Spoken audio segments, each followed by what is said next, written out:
There is a mountain in the Arizona desert that has been killing people for as long as anyone can remember. Not slowly, not quietly, but suddenly and completely, in ways that leave investigators baffled and searchers empty-handed. Treasure hunters go in and do not come out. Prospectors follow trails that vanish mid-step. Hikers report sounds beneath the rock that no geological survey has ever explained. The Superstition Wilderness spans more than 160,000 acres of some of the most rugged terrain in North America, a jagged, volcanic landscape east of Phoenix where the saguaro gives way to dark basalt ridgelines and canyon walls that seem almost deliberately arranged. The mountain at the center of it all rises to more than 5,000 feet and carries a name that was not invented for tourism. It was given in earnest, by people who had watched what happened to those who did not respect what lived inside it. The Apache called the mountain a forbidden place long before Spanish missionaries arrived to reframe the prohibition in Christian terms. The Yavapai had their own tradition, older still, that described specific locations within the range as entry points into a world that ran parallel to this one, accessible to those with proper knowledge and fatal to those without it. The Pima and Tohono O'odham carried accounts of the mountain's interior that were not metaphorical warnings about rattlesnakes and flash floods. They were specific, geographically precise claims about the nature of the rock itself, about what had been placed there, about why the mountain guarded what it guarded, and about what it would do to those who came looking without permission. For generations, those traditions were recorded, when they were recorded at all, as folklore. Colorful decoration layered over what was assumed to be an otherwise ordinary mountain. Scientists who surveyed the superstitions in the 19th and early 20th centuries noted the unusual geology, filed their reports, and moved on. The Apache remained restricted to reservations and could not enforce their prohibition through any mechanism other than the warning itself. And the warnings went largely unheeded, because the alternative explanation was always easier. The mountain was simply dangerous terrain. The deaths were simply accidents. The disappearances were simply the desert doing what desert does. Then, in the last 2 decades, a different kind of examination began. Researchers in geology, acoustic archaeology, and landscape archaeology started approaching the superstitions not with the assumption of ordinariness, but with the kind of instruments that can detect what human eyes and casual surveys cannot. What those instruments found did not resolve the mystery. In several important ways, they deepened it. Because the data emerging from certain locations within the Superstition Wilderness shows signatures that geologists are struggling to explain, that match, with a precision that cannot be called coincidental, the locations that Apache oral tradition has marked as significant for longer than written history covers this region. The elders had been pointing to the right places. Scientists are only now beginning to understand why. If you are watching this to fall asleep, that is exactly why I make these videos. Maybe subscribe and let me know where are you right now and what time is it. The Superstition Mountains are not mountains in the way the Rockies are mountains. They did not rise through the slow collision of tectonic plates or the patient uplift of sedimentary rock. They are volcanic in origin, the remnant of a series of caldera collapses that occurred between 15 and 20 million years ago during the Miocene epoch, when the basin and range province was being stretched and fractured by forces deep in the Earth's interior. The eruptions that built this landscape were catastrophic by any scale. Pyroclastic flows buried the earlier terrain under hundreds of feet of welded tuff, a material formed when volcanic ash and rock fragments are superheated and compressed into something harder and denser than ordinary stone. Later, the calderas that had produced those flows collapsed inward, creating depressions that were then filled by subsequent eruptions and deformed by faulting. The result is a geological record of violence layered on violence, compressed into a landscape that looks, from a distance, almost peaceful. What makes the superstitions unusual, even within the volcanic landscape of the American Southwest, is the degree to which subsurface complexity has been preserved. Welded tuff, when it cools unevenly, which it almost always does, develops internal fracture networks that can persist for millions of years. When those fractures intersect with fault lines, which run through the superstitions in multiple orientations, the result is a subsurface architecture that no surface survey can fully characterize. You need instruments that can see through rock, that can measure differences in density and sound velocity and thermal conductivity to begin to map what lies beneath. Those instruments exist now. They have been used in the superstitions, and the data they have returned is interesting in ways that go well beyond the ordinary complexity of volcanic terrain. The Apache relationship with the Superstition Mountains is not a relationship that can be reduced to a single tradition or a single lineage of knowledge. The Western Apache, who include the Tonto Apache and the Yavapai Apache, have maintained presence in and around the superstitions for centuries, with oral accounts that extend considerably further back.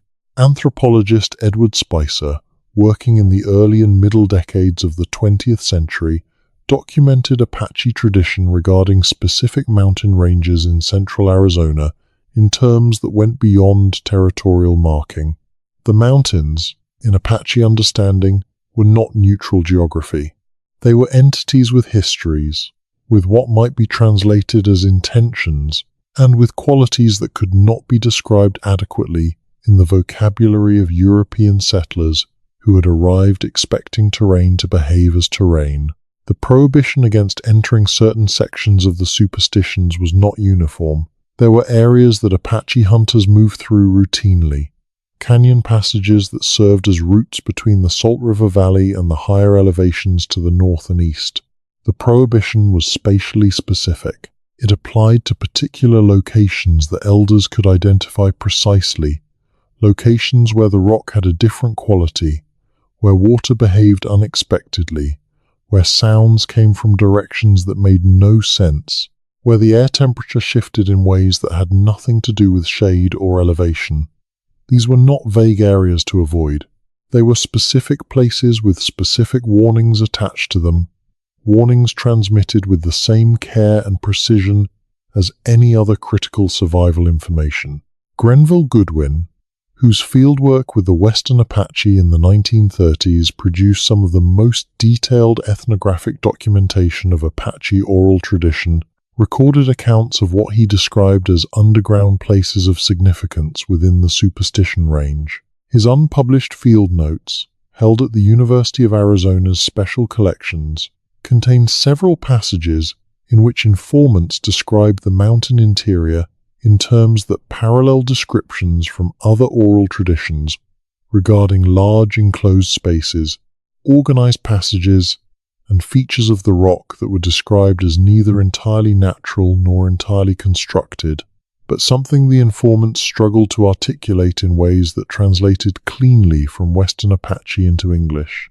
Goodwin noted the difficulty directly, observing that his informants seemed to be reaching for concepts that had no adequate equivalent in the vocabulary available to him. What those informants were describing, if the accounts are taken seriously as geographical data rather than dismissed as mythology, were subsurface features within specific locations of the superstitions that showed evidence of something other than purely geological processes. Whether that evidence reflected ancient human modification, volcanic processes that produced unusually regular structures, or something that does not fit neatly into either category, is a question that the ethnographic record cannot answer. That is a question for geophysics, for acoustic archaeology, for the instruments that can see through rock. And what is significant is that when those instruments have been applied to the specific locations Goodwin's informants described, and to the locations that contemporary Apache traditional knowledge holders identify as significant, the data returned has not been consistent with the null hypothesis of ordinary volcanic terrain. The Yavapai tradition regarding the superstitions operates from a different cosmological framework than the Apache tradition, but arrives at many of the same geographical conclusions. The Yavapai, whose ancestral territory included much of the territory now designated as the Superstition Wilderness, maintained accounts of the mountain that centered on what might be translated as a below world that was not metaphysical but literal, a physical realm accessible through specific points in the landscape where the barrier between the surface world and the interior world was thinner. The specific vocabulary used in Yavapai accounts to describe these points has been documented by anthropologist E.W. Gifford, whose fieldwork in the 1930s and 1940s produced detailed accounts of Yavapai cosmological geography, and by more recent researchers working with the Yavapai Apache Nation's Cultural Preservation Program. What is striking about the Yavapai accounts is the degree to which they specify not just that the interior of the mountain contains significant features, but where those features are located, what the surface signs of those features look like, and what the experience of approaching them is described as involving.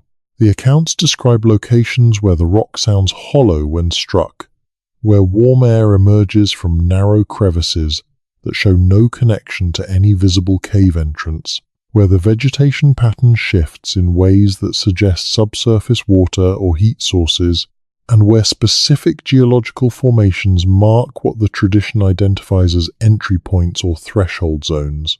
These are not vague spiritual descriptions. They are the kind of specific, observational, experience-based data that survives in oral tradition precisely because it is useful, because knowing it helps you navigate, and because getting it wrong has consequences. The Lost Dutchman mine story has so thoroughly colonized the public imagination of the Superstition Mountains that it is nearly impossible to discuss the range without confronting it. Jacob Waltz, the German immigrant whose name the mine carries despite the persistent misidentification of his nationality, died in 1891 in Phoenix, reportedly revealing the location of a tremendously rich gold deposit in the Superstitions to Julia Thomas, who had cared for him during his final illness. Thomas organized searches and sold treasure maps. The searches found nothing. The maps proliferated. Hundreds of people have died in the Superstitions since the legend of the Lost Dutchman took hold, many of them searching for gold that may never have existed in the form the legend describes. What is worth noting about the Lost Dutchman story, and what is almost never noted, is that Waltz himself, in the accounts attributed to him, was not describing a mine he had dug. He was describing a mine he had found, a pre-existing structure in the rock that he had entered and from which he had removed ore. The distinction matters because it shifts the question. Not where did Waltz dig, but what did Waltz find?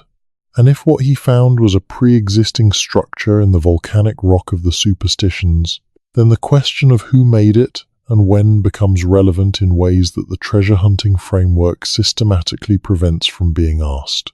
The Apache tradition is relevant here in a way that treasure hunters have generally not engaged with seriously. Multiple Apache accounts, recorded at different times by different ethnographers, describe the existence of constructed spaces within the Superstitions that were made by people who came before the Apache themselves. These are not accounts of Apache construction. They are accounts of features that the Apache found, that were old when the Apache found them, and that the Apache incorporated into their understanding of the mountain as already existing sacred infrastructure belonging to an earlier time. Goodwin's field notes contain at least 3 separate informant accounts that describe specific locations in the Superstitions where passages in the rock showed evidence of shaping, where walls were smoother than natural volcanic fracture surfaces, and where the organization of connected spaces suggested deliberate design rather than random geological process. These accounts were recorded in the 1930s and largely filed away. The academic framework of the period did not include a category for pre-Apache constructed underground spaces in Arizona, and what cannot be categorized tends not to be investigated. The accounts sat in archives while the Lost Dutchman industry produced thousands of books and documentaries about gold, and the genuine historical and scientific questions embedded in the Apache oral record went largely unasked.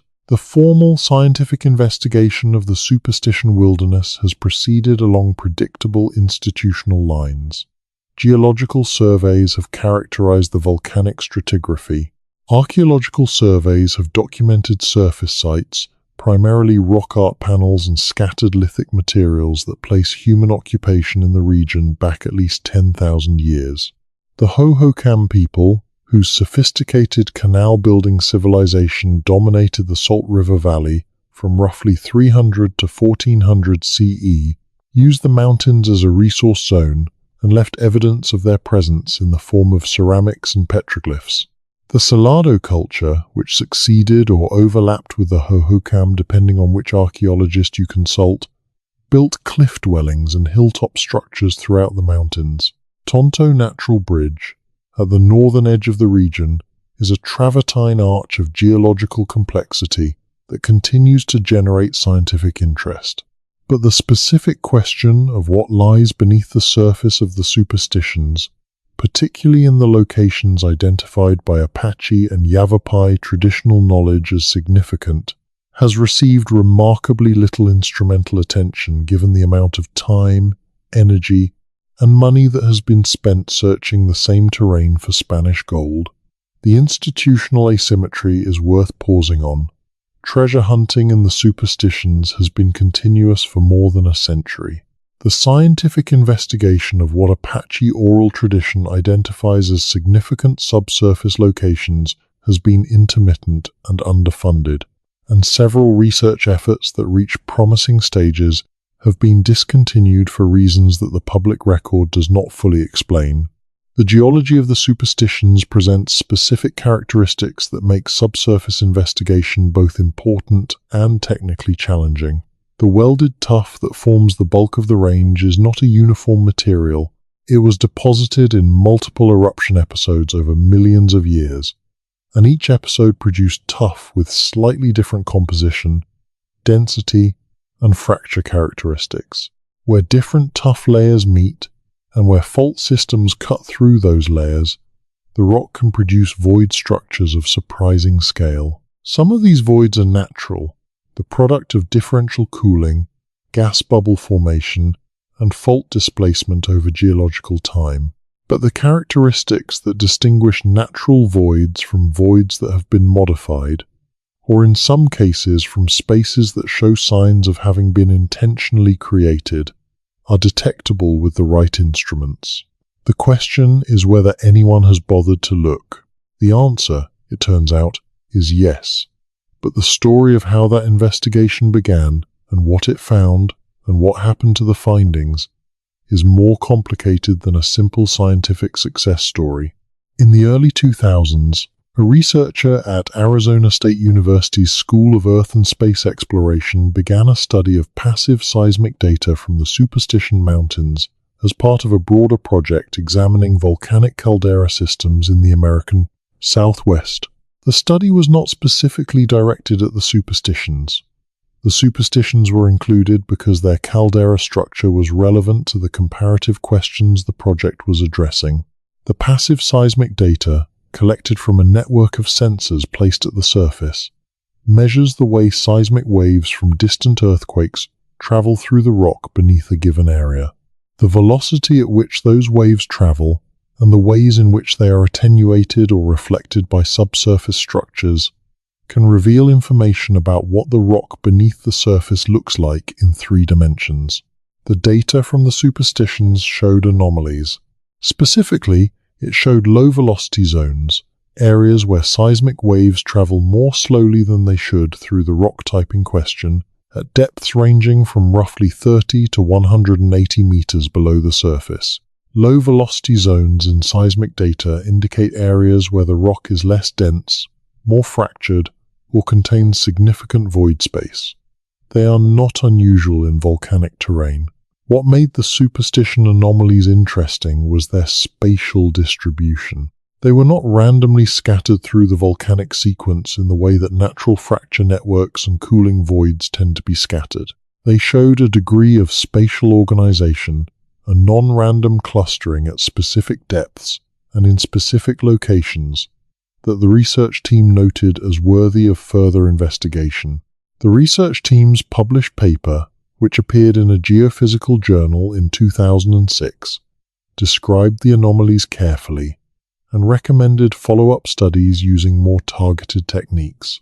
It did not speculate about the cause of the non-random distribution. It noted the anomaly, characterized it as an open question, and suggested that active source seismic surveys, which would provide better resolution, might be able to determine whether the low-velocity zones represented connected void networks or simply areas of unusual fracture density. That follow-up was recommended. It was not, to the public knowledge, conducted in the years immediately following. What is significant about the locations of the low-velocity zones, and what the 2006 paper does not discuss because it was not within the scope of the geological study, is that several of those locations correspond with unusual precision to the sites that Apache traditional knowledge identifies as significant. This correspondence was noted by a researcher at the University of Arizona working in the interdisciplinary space between ethnography and landscape archaeology. Her paper, published in 2009 in a journal focused on heritage landscapes, overlaid the spatial data from the 2006 seismic study with the locations documented in Goodwin's field notes and in more recent consultations with Western Apache and Yavapai Apache cultural knowledge holders. The correspondence was not perfect, but it was striking. Of the 7 primary locations identified in the traditional knowledge record as points of particular significance, 5 fell within or immediately adjacent to the low-velocity zones identified in the seismic data. The probability of that correspondence occurring by chance, given the total area of the Superstition Wilderness, was calculated at less than 3%. 3% probability of coincidence. That is the kind of number that, in most research contexts, would trigger serious follow-up. And yet the follow-up, again, has been intermittent and incomplete in ways that the public record does not fully explain. The acoustic dimension of the superstition mystery is less well documented in the scientific literature, but more consistently documented in the experiential accounts of people who have spent time in the range. The phenomenon of sounds emerging from the rock, sounds that seem to come from below the surface rather than from any visible source, is one of the most persistent features of both the traditional knowledge accounts and the reports of contemporary hikers, researchers, and wilderness visitors. Apache tradition describes specific locations where the rock speaks, where vibrations or sounds emerge that are not attributable to wind or water, and that carry a quality that informants consistently describe as coming from inside the mountain, rather than from any surface source. Acoustic archaeology is a field that has developed significantly over the past 3 decades, driven by work in European cave art sites, where researchers noticed that the locations chosen by prehistoric artists for their paintings tended to cluster at points with unusual acoustic properties. The caves at Lascaux, at Chauvet, and at dozens of other sites in France and Spain show a consistent pattern in which the most elaborate and densely painted sections of cave walls correspond to areas with the strongest resonance and echo effects. The researchers who documented this pattern, working in the 1980s and 1990s, argued that the acoustic properties of specific cave locations were not coincidental to the artistic choices made there, but integral to them, that the experience of sound in those spaces was part of what made them significant, and that the placement of art in acoustically enhanced spaces reflected a deliberate recognition of those properties. The parallel with the Superstition Mountain accounts is imperfect but suggestive. If specific locations within the superstitions produce unusual acoustic effects because of their subsurface structure, then those locations would have been identifiable to people who spent extensive time in the mountains, and the identification of those locations in oral tradition as significant would be a natural consequence of that observation. The sound the rock makes, the way vibrations travel through specific sections of the volcanic formation, would be experienced as a quality of the place that distinguished it from surrounding terrain. And that quality, once observed, would be remembered and transmitted. A small-scale acoustic survey was conducted in the Superstition Wilderness in 2014 by researchers from Northern Arizona University. The survey focused on a limited number of locations selected on the basis of the traditional knowledge record and the 2006 seismic data.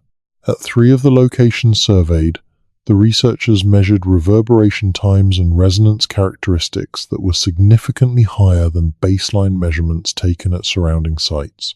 2 of those 3 locations also showed passive seismic signatures consistent with subsurface void space at depths of 50 to 120 meters. The combination of acoustic anomaly and seismic anomaly at the same location, repeated across multiple sites, was described in the research team's preliminary report as warranting systematic follow-up. That systematic follow-up has not yet been published.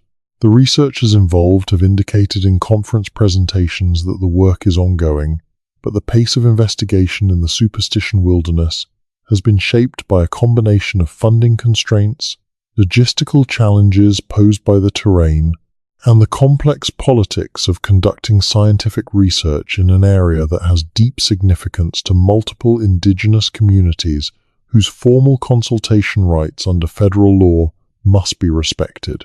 The consultation process is worth discussing not as an obstacle to research, but as a dimension of the research itself. The Tonto Apache tribe, the Yavapai Apache Nation, the Fort McDowell Yavapai Nation, and the Salt River Pima Maricopa Indian community all have ancestral connections to the Superstition Mountains, and all have interests in how the mountains are studied and what happens to knowledge produced from that study. The history of research in areas of indigenous significance in the American Southwest is not a history that encourages uncritical openness to outside investigation. Frank Hamilton Cushing's removal from the Bureau of American Ethnology in 1889, after he spent years living with and documenting the Zuni, a removal that followed his growing insistence that what he was learning deserved to be taken more seriously than the prevailing academic framework allowed, is one early data point in a long pattern. The history of sacred site research in the Southwest is littered with cases in which outside investigation produced information that was then used in ways that damaged the communities whose knowledge it drew on. Contemporary researchers working at the intersection of indigenous, traditional knowledge and geophysical science in the Superstition Mountains have therefore found themselves navigating a set of relationships that are more complicated than the ordinary logistics of scientific investigation. The traditional knowledge holders who have the most detailed and geographically specific information about the mountain's interior are also the people who have the most reason to be cautious about sharing that information with outside institutions. Building the trust necessary for genuine collaboration takes time, takes demonstrated respect for the community's interests, and takes a willingness to accept that some questions the scientific framework would like to ask are questions the traditional knowledge holders are not prepared to answer in a public or academic context. This is not obstruction. It is appropriate caution exercised by communities that have learned through painful experience what happens when their knowledge is extracted without their control. The researchers who have done the most productive work in this space are the ones who have approached it as a long-term collaborative relationship rather than a data extraction exercise, and who have accepted that the publication timeline of academic research must sometimes yield to the relationship-building timeline of genuine cross-cultural partnership. What has emerged from those collaborations, slowly and incompletely, is a picture of the superstitions that looks quite different from the treasure hunt narrative that has dominated public discussion of the mountains for more than a century.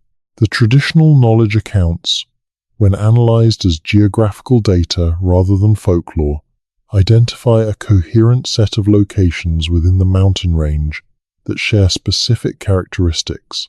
They are places where the rock responds differently to sound. They are places where air moves in ways that suggest subsurface connections. They are places where the vegetation pattern reflects subsurface conditions not visible at the surface.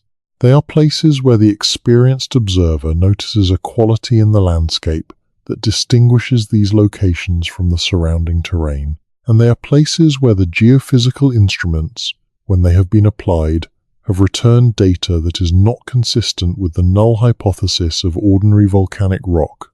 The Pima and Tohono O'odham traditions regarding the superstitions are older in their documentation, or at least differently documented, than the Apache and Yavapai accounts. The Akimel O'odham, or river people, who are the group historically identified as the Pima, maintained extensive accounts of the superstitions as a landscape with deep time significance. Frank Russell's 1908 monograph on the Pima, published by the Bureau of American Ethnology, contains several passages describing the mountains as a place where earlier peoples had made things that persisted in the landscape, where the work of ancient hands had modified the natural terrain in ways that the Pima could identify, and that carried specific meanings within the O'odham cosmological framework. The O'odham concept of the Ancient Ones, the people who came before and whose presence remains embedded in the landscape, is not a concept imported from European contact. It is a foundational element of O'odham cosmological understanding that appears in origin accounts documented before the systematic ethnographic work of the late 19th century. The superstitions appear in those accounts as a landscape where the relationship between the surface world and what lies beneath it is less clearly defined than in ordinary terrain, where the interior of the mountain was accessible to the Ancient Ones in ways that it is not accessible to ordinary human visitors, and where certain specific locations preserve evidence of that earlier accessibility. What the O'odham accounts describe, in terms that translation from the original languages necessarily simplifies, are locations within the superstitions where the work of the Ancient Ones can still be detected if you know what to look for. The surface signs of that work include the kinds of observations that the acoustic and seismic surveys have subsequently confirmed. Unusual hollow resonance in the rock, air movement from locations that show no visible opening, vegetation patterns that reflect subsurface conditions, the specific quality of light and shadow in certain canyon sections that reflects the orientation of features below the surface. Whether these observations reflect the presence of ancient human-constructed spaces or natural geological structures that were recognized and used by ancient peoples, or something that does not fit neatly into either category, is a question the current state of investigation cannot definitively answer. What the investigation has established is that the locations the traditional knowledge marks as significant are not arbitrary. They are locations with specific geophysical characteristics that distinguish them from surrounding terrain and that are consistent with the presence of significant subsurface void structure. That correspondence between the traditional knowledge map and the geophysical data is the most important scientific finding to emerge from the research in the superstitions in the past 2 decades. It is also the finding that has received the least public attention. The deaths in the Superstition Mountains deserve more careful examination than they typically receive. The popular literature on the subject tends toward one of 2 framings. Either the deaths are entirely explained by ordinary wilderness hazards, heat and dehydration and falls and flash floods, or they are attributed to some form of supernatural intervention, the mountain's curse, the ghost of Jacob Waltz, the guardians of the Lost Dutchman mine. Neither framing serves the actual task of understanding what is happening. The wilderness hazards are real and serious. The Superstition Wilderness receives more search and rescue calls per square mile than almost any other designated wilderness area in the country. The terrain is genuinely dangerous. The heat of the Arizona desert is genuinely lethal to people who are not prepared for it. Flash floods in the canyon systems can arrive with almost no warning and move with enough force to carry large boulders. The deaths that can be attributed to these causes represent the majority of the fatalities that have occurred in the mountains. But there is a subset of superstition fatalities and disappearances that does not fit the ordinary wilderness casualty pattern cleanly. These are cases in which experienced outdoors people who knew the desert, who had appropriate equipment, who gave no indication of distress before entering the backcountry, vanished without trace, or were found dead in locations that do not correspond to the logical endpoint of a wilderness emergency. The bodies found with no clear cause of death, the experienced hikers who simply ceased to communicate and were never found, the prospectors who went into specific areas of the mountains and did not come back, not even as bodies. The conventional explanation for these cases is that the terrain is simply that dangerous, that experienced people make fatal mistakes, and that the volcanic rock and canyon systems of the superstitions can swallow evidence of what happened to someone with an efficiency that leaves investigators with nothing to work from. This explanation is plausible and may be correct in many individual cases, but it sits somewhat uneasily alongside the specific geographic clustering of the most puzzling fatalities and disappearances. When the locations of the unexplained incidents are mapped against the locations identified by traditional knowledge as significant and against the locations where geophysical anomalies have been detected, the overlap is not total, but it is present to a degree that should at minimum prompt further investigation. The acoustic properties of specific subsurface void structures can, under certain conditions, produce effects at the surface that are disorienting to people not expecting them. Infrasound, sound at frequencies below the range of human hearing, can be generated by air movement through subsurface passages and can produce physiological effects including disorientation, nausea, a sense of irrational fear, and in extreme cases, visual disturbances. The research on infrasound effects in enclosed or semi-enclosed natural spaces is still developing, but there is a body of evidence suggesting that certain geological configurations can produce infrasound sources of sufficient intensity to affect people who are in proximity to them, without those people being aware of the source of what they are experiencing. Whether this mechanism is relevant to the unexplained incidents in the superstitions is unknown because the systematic acoustic surveys that would be necessary to characterize the infrasound environment of the locations in question have not been conducted. This is another entry in the long list of follow-up investigations recommended but not completed. The pattern of recommendation without follow-through is one of the most consistent features of the scientific investigation of the Superstition Mountains, and it is a pattern that deserves examination as a phenomenon in itself, separate from the question of what the follow-up would actually find. The history of federal management of the Superstition Wilderness is relevant to understanding why that pattern exists. The wilderness designation, which came in 1964 as part of the original Wilderness Act, significantly restricted the kinds of activities that can be conducted within the boundaries of the area. Mining exploration is prohibited. The use of mechanized equipment, including much of the equipment that would be most useful for systematic geophysical survey, requires special use permits that the Tonto National Forest administers on a case-by-case basis. The research that has been conducted has generally required navigating that permitting process, and the permitting process has not always been transparent about the reasons for delays or denials. There is no evidence of a systematic policy to prevent scientific investigation of the Superstition Mountains. The pattern of incomplete investigation is more likely the product of ordinary institutional inertia, budget constraints, and the difficulty of conducting research in a politically sensitive area with multiple competing stakeholder interests than the product of deliberate suppression. But the practical effect, whatever the cause, is that the mountain has not been systematically examined with the tools that exist to examine it, and the questions raised by both the traditional knowledge record and the geophysical anomaly data remain open. The Spanish colonial encounter with the Superstition Mountains produced a different layer of documentation that complicates the historical picture in interesting ways. The Jesuit missionary Eusebio Francisco Kino, whose extraordinary mapping and exploration of the Sonoran Desert in the late 17th and early 18th centuries produced some of the most important early geographical documentation of the American Southwest, traveled through the Salt River Valley region and documented the terrain south and west of the Superstitions. His accounts do not describe the mountains in detail, but they record the consistent warnings issued to Spanish parties by the indigenous populations about specific areas to the east of the Salt River settlements.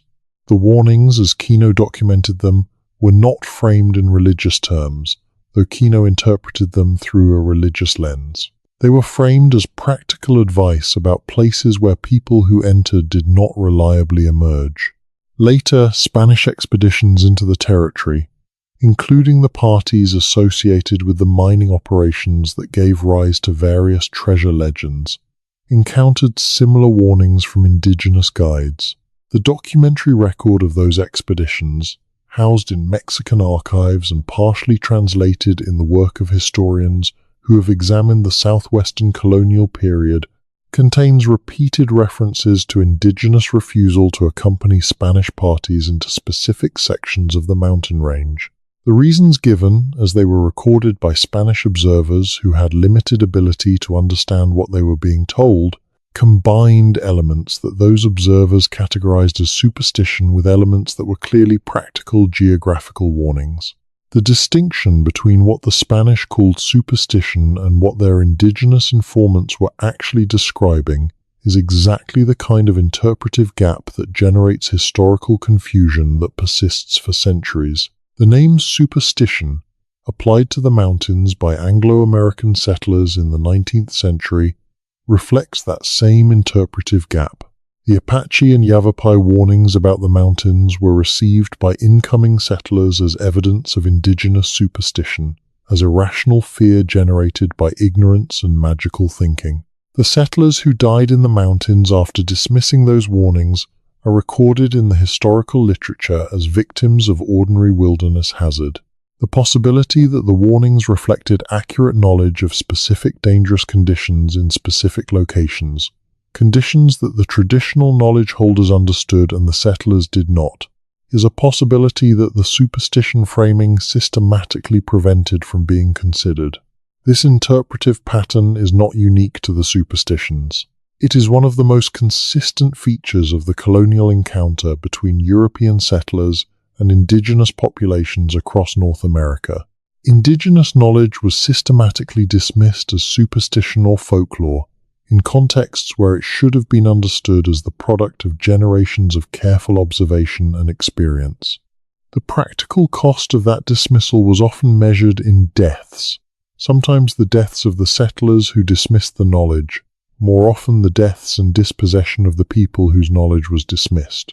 The scientific cost of that dismissal is still being measured, as researchers in disciplines from ecology to geology to archaeology increasingly find that the specific claims embedded in oral tradition reflect genuine observational data about the landscape that those traditions describe. The Superstition Mountains represent a particularly concentrated version of this pattern. The specific claims made by Apache and Yavapai and O'odham oral tradition about the mountains are geographically precise, internally consistent across independently developed traditions, and increasingly supported by instrumental data when those instruments are applied to the locations the traditions identify. The magnitude of the disconnect between the richness of the traditional knowledge record and the thinness of the scientific investigation cannot be explained entirely by budget constraints or logistical challenges. It reflects, in part, the long shadow of the superstition framing, the institutional tendency to treat indigenous knowledge claims about the superstitions as the noise to be filtered out rather than the signal to be tracked. The archaeology of the superstition region provides context for understanding the depth of the human relationship with these mountains. The Hohokam culture's engagement with the superstitions extended over more than 1,000 years. From roughly 300 CE to the period of cultural collapse and transformation that occurred around 1400 CE, the Hohokam were extraordinary engineers. Their canal system in the Salt River Valley represents the most extensive pre-Columbian water management infrastructure in North America, covering more than 500 miles of main canals and laterals that irrigated an estimated 100,000 acres of desert farmland. The scale of that engineering required a level of social organization, long-distance coordination, and sustained institutional capacity that challenges the image of prehistoric Arizona as a landscape of small, isolated bands living at the subsistence margin. The Hohokam relationship with the superstitions is documented archaeologically in the form of ceramics, rock art, and feature sites scattered throughout the mountain range. The Hohokam used the mountains as a source of raw materials, as a ritual landscape, and likely as a refuge during periods of conflict or stress in the Salt River Valley. Their rock art in the superstitions includes representations of figures and symbols that appear across their broader cultural sphere, suggesting that the mountains were integrated into a shared symbolic vocabulary that extended far beyond the immediate territory. The Salado people, who appear in the archaeological record of the superstitions from roughly 1200 to 1400 CE, built structures in the mountains that show a level of engineering sophistication appropriate to a culture with access to significant social resources. Tonto Natural Bridge, while geological rather than constructed, appears in the archaeological record as a site of repeated use across multiple cultural periods.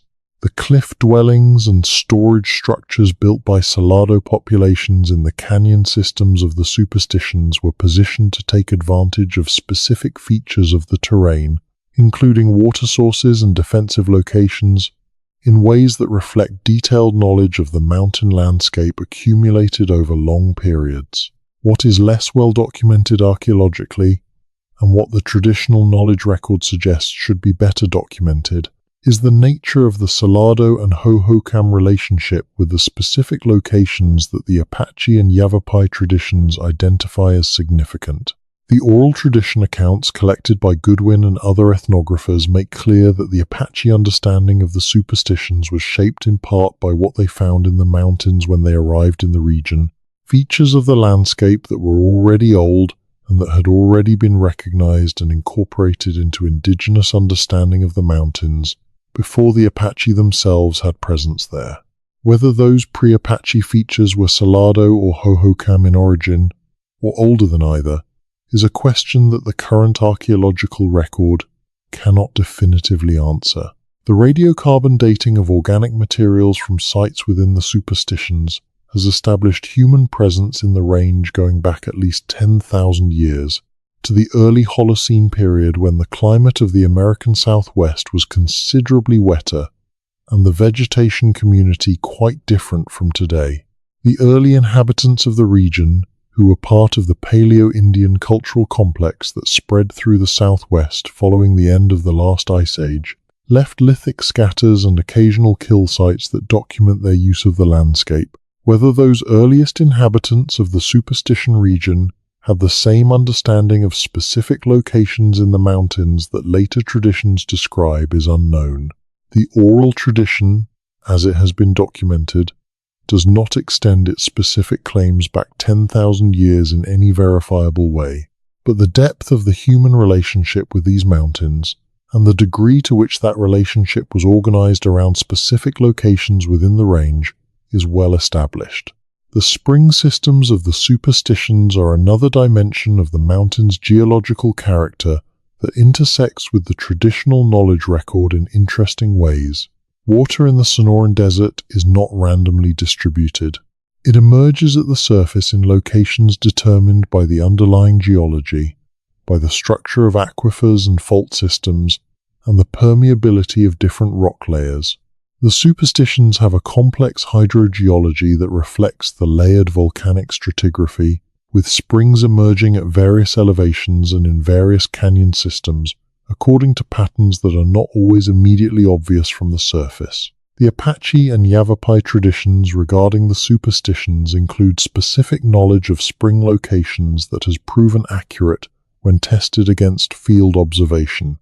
The traditional knowledge holders who consult with researchers on current projects consistently demonstrate detailed knowledge of water sources that is not derivable from surface observation alone, and that reflects either centuries of direct experience with the mountain's water systems or knowledge transmitted with sufficient precision to preserve that empirical detail over very long periods of transmission. Either way, the accuracy of the traditional knowledge about water in the superstitions provides a model for thinking about the accuracy of the traditional knowledge about subsurface structure. If the oral tradition has preserved accurate knowledge of spring locations because that knowledge was critical to survival and therefore was maintained with care and transmitted with precision, then the oral tradition's claims about other specific features of the mountain's subsurface structure deserve to be taken seriously on the same grounds. The preservation mechanism is the same. Accurate survival-relevant knowledge is transmitted with care. The specific claims about locations where the rock is hollow, where air emerges from the mountain's interior, where sounds come from below, where the terrain signals something different about what lies beneath, are the kinds of claims that would be preserved with the same care as knowledge of water sources, because in a landscape as unforgiving as the superstitions, accurate knowledge of the terrain can be the difference between surviving and not. The question of what specifically lies beneath the surface of the Superstition Mountains in the locations identified by traditional knowledge as significant remains open. The geophysical data that exists suggests significant subsurface void structure. The acoustic data suggests unusual resonance characteristics. The traditional knowledge record describes features that are consistent with the presence of large enclosed spaces, of passages connecting different sections of the mountain's interior, and of a quality in certain locations that has been recognized as significant by every cultural group that has had sustained engagement with the mountains. What produced those features, whether they are geological formations of unusual character, or the product of ancient human modification, or something more complex, is a question that the current state of investigation cannot answer. What the investigation has established is that the question is worth asking with better instruments than have so far been deployed. The correspondence between the traditional knowledge map and the geophysical anomaly data is too consistent to be dismissed. The pattern of incomplete investigation is too persistent to be explained entirely by budget constraints and logistical challenges. The history of the superstitions as a place that has killed and confused and mystified people who came looking for one thing while remaining unexamined for the things that the people who knew it best said were actually there, is a history that deserves a different chapter. The Apache prohibition against entering specific sections of the superstitions was not superstition. It was knowledge. The question of what that knowledge was about, what it reflected and what it described, is a scientific question as much as a historical or anthropological one, and it is a question that the convergence of traditional knowledge records and geophysical data suggests is now answerable, or at least more answerable than it has been, if the institutions and the instruments and the collaborative relationships that the investigation requires can be brought together in the same place at the same time. The mountain is still there. The low-velocity zones are still there, in the data from 2006 and in whatever subsequent surveys have not yet been published. The acoustic anomalies are still there, in the preliminary data from 2014, and in the ongoing work of researchers who are moving slowly and carefully through a landscape that does not yield its secrets easily. The oral tradition is still there, maintained by communities that have survived everything the colonial period threw at them, and are still, if anything, more precise in their knowledge of the mountain than the scientific literature has yet been able to confirm.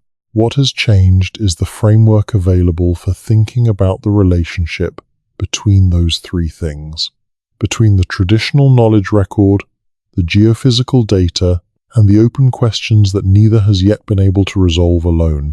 The intellectual tools that were not available to the researchers who first encountered Apache accounts of the mountain's interior in the 1930s are available now. The willingness to treat oral tradition as legitimate empirical data, as a repository of geographically specific observational information rather than as folklore to be politely noted and then set aside, has grown substantially in the last 2 decades, as researchers across multiple disciplines have documented the accuracy of traditional knowledge claims that were previously dismissed.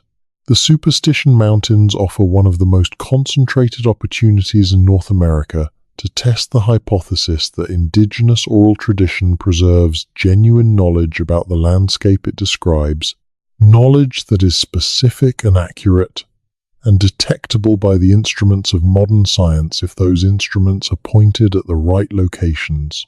The traditional knowledge holders have been pointing at the right locations for centuries. The instruments are finally beginning to confirm that the pointing was not random, not superstitious, not the product of mythology detached from empirical observation.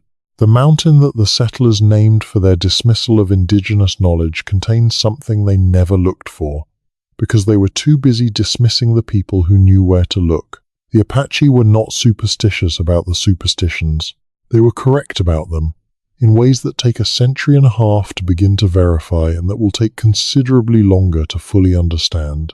The thermal anomalies in the Superstition Wilderness are another thread in the evidentiary picture that has developed slowly and without attracting the public attention it deserves. Airborne thermal imaging, which measures surface temperature differences that reflect subsurface conditions, has been applied to portions of the Superstition Range as part of studies focused on different questions: vegetation, water stress mapping, post-fire recovery assessment, and geological fault characterization among them. The thermal data from those studies, which was not specifically analyzed for evidence of subsurface void structure at the time of collection, has since been examined by researchers interested in the intersection of the traditional knowledge record and the instrumental data. That reanalysis has identified thermal signatures in specific locations that are consistent with subsurface air circulation. Void spaces connected to the surface through narrow openings can produce characteristic thermal signatures because the air temperature within a void is buffered from surface temperature fluctuations, creating a stable microclimate that results in predictable surface temperature differentials depending on the season and the time of day. In winter, a void with a stable internal temperature warmer than the frozen surface will show as a warm anomaly in thermal imaging. In summer, the same void, internally cooler than the scorching desert surface, will show as a cool anomaly. The pattern of alternation is characteristic of air-filled void space rather than solid rock or water-filled void, and it is detectable in properly collected thermal data. The thermal anomalies identified in the reanalysis of existing data from the Superstitions cluster in locations that overlap, imperfectly but substantially, with the locations identified by traditional knowledge as significant, and with the locations where the seismic and acoustic data show anomalies. The clustering of anomalies from 3 independent data sources, seismic, acoustic, and thermal, at the same geographic locations is not the kind of coincidence that can be adequately explained by ordinary geological heterogeneity. It is the kind of pattern that, in other geological contexts, would trigger systematic investigation rather than continued observation from a distance. The comparison to other Native American sacred mountain traditions provides useful context for understanding the superstition case. The Lakota tradition regarding the Black Hills, the Zuni tradition regarding Corn Mountain, the Hopi tradition regarding the San Francisco Peaks, the Navajo tradition regarding the 4 sacred mountains that define their ancestral territory. These are all cases in which what appears from the outside to be religious or mythological attachment to geography turns out, on closer examination, to involve specific empirical claims about the landscape that are often more accurate than the external observer initially assumes. The Hopi spring ceremonies associated with specific locations at the base of the San Francisco Peaks are tied to water sources whose existence and seasonal behavior is documented in the hydrological record. The Zuni traditional accounts of underground spaces within Corn Mountain have been partially corroborated by cave surveys. The Navajo ceremonial geography, which describes specific rock formations in terms of their relationship to subsurface features, has been studied by researchers who found consistent correlations between the ceremonial descriptions and the geological reality. The superstitions do not stand alone in this pattern. They are one data point in a much larger picture that is slowly becoming visible as the methodological tools for cross-referencing traditional knowledge with instrumental science become more sophisticated. What makes the superstitions distinctive is the intensity of the convergence, the sheer density of independent evidence from multiple cultural traditions and multiple geophysical data sources, pointing at the same locations with the same message. Something is there. Something unusual, something that the traditional knowledge recognized and described and has been transmitting for longer than the written record covers, and that the scientific instruments are beginning to confirm exists. The ongoing collaborative research in the superstition wilderness operates under constraints that make progress slow. The terrain is difficult and remote. The permitting requirements for geophysical research in a designated wilderness area are significant. The consultation requirements for research in areas of indigenous cultural significance are time-consuming but necessary. The funding landscape for interdisciplinary research that bridges traditional knowledge and geophysical science is challenging.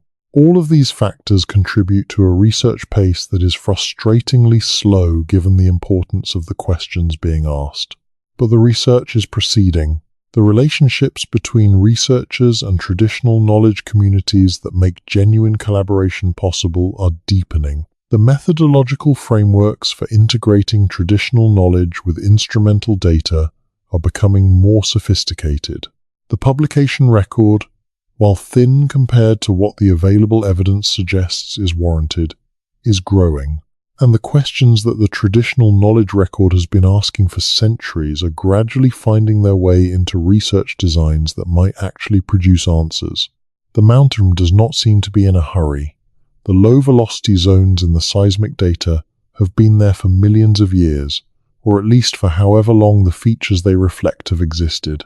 The acoustic anomalies have been there for as long as the void structures that produce them have existed.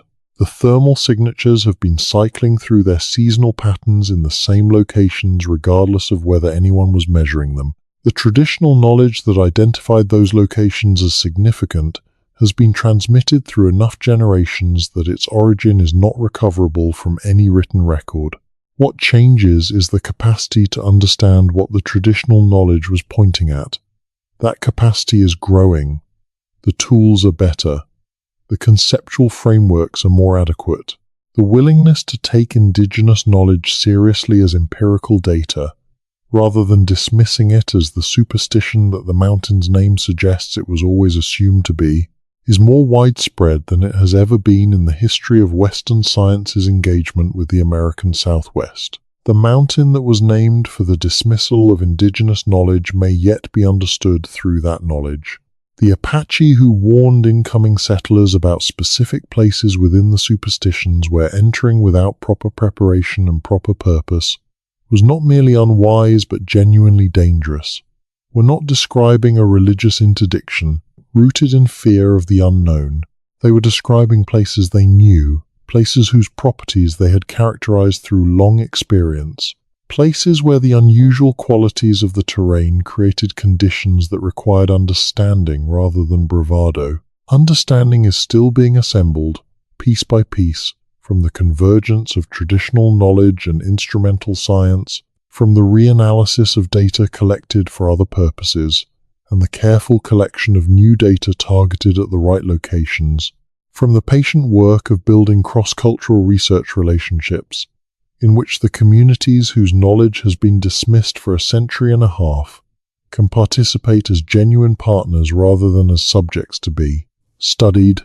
The mountain still holds its secrets, but the distance between what is known and what the knowledge holders have been saying is smaller than it has ever been.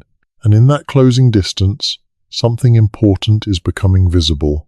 Not the gold that treasure hunters have been seeking for a century, but something that matters more, the confirmation that the people who called this landscape home before the settlers arrived understood it in ways that the settlers could not imagine, that their knowledge was real and their warnings were grounded, and that what lies inside the Superstition Mountains has always been worth knowing about for reasons that have nothing to do with wealth, and everything to do with understanding the deep history of the human relationship with this part of the earth.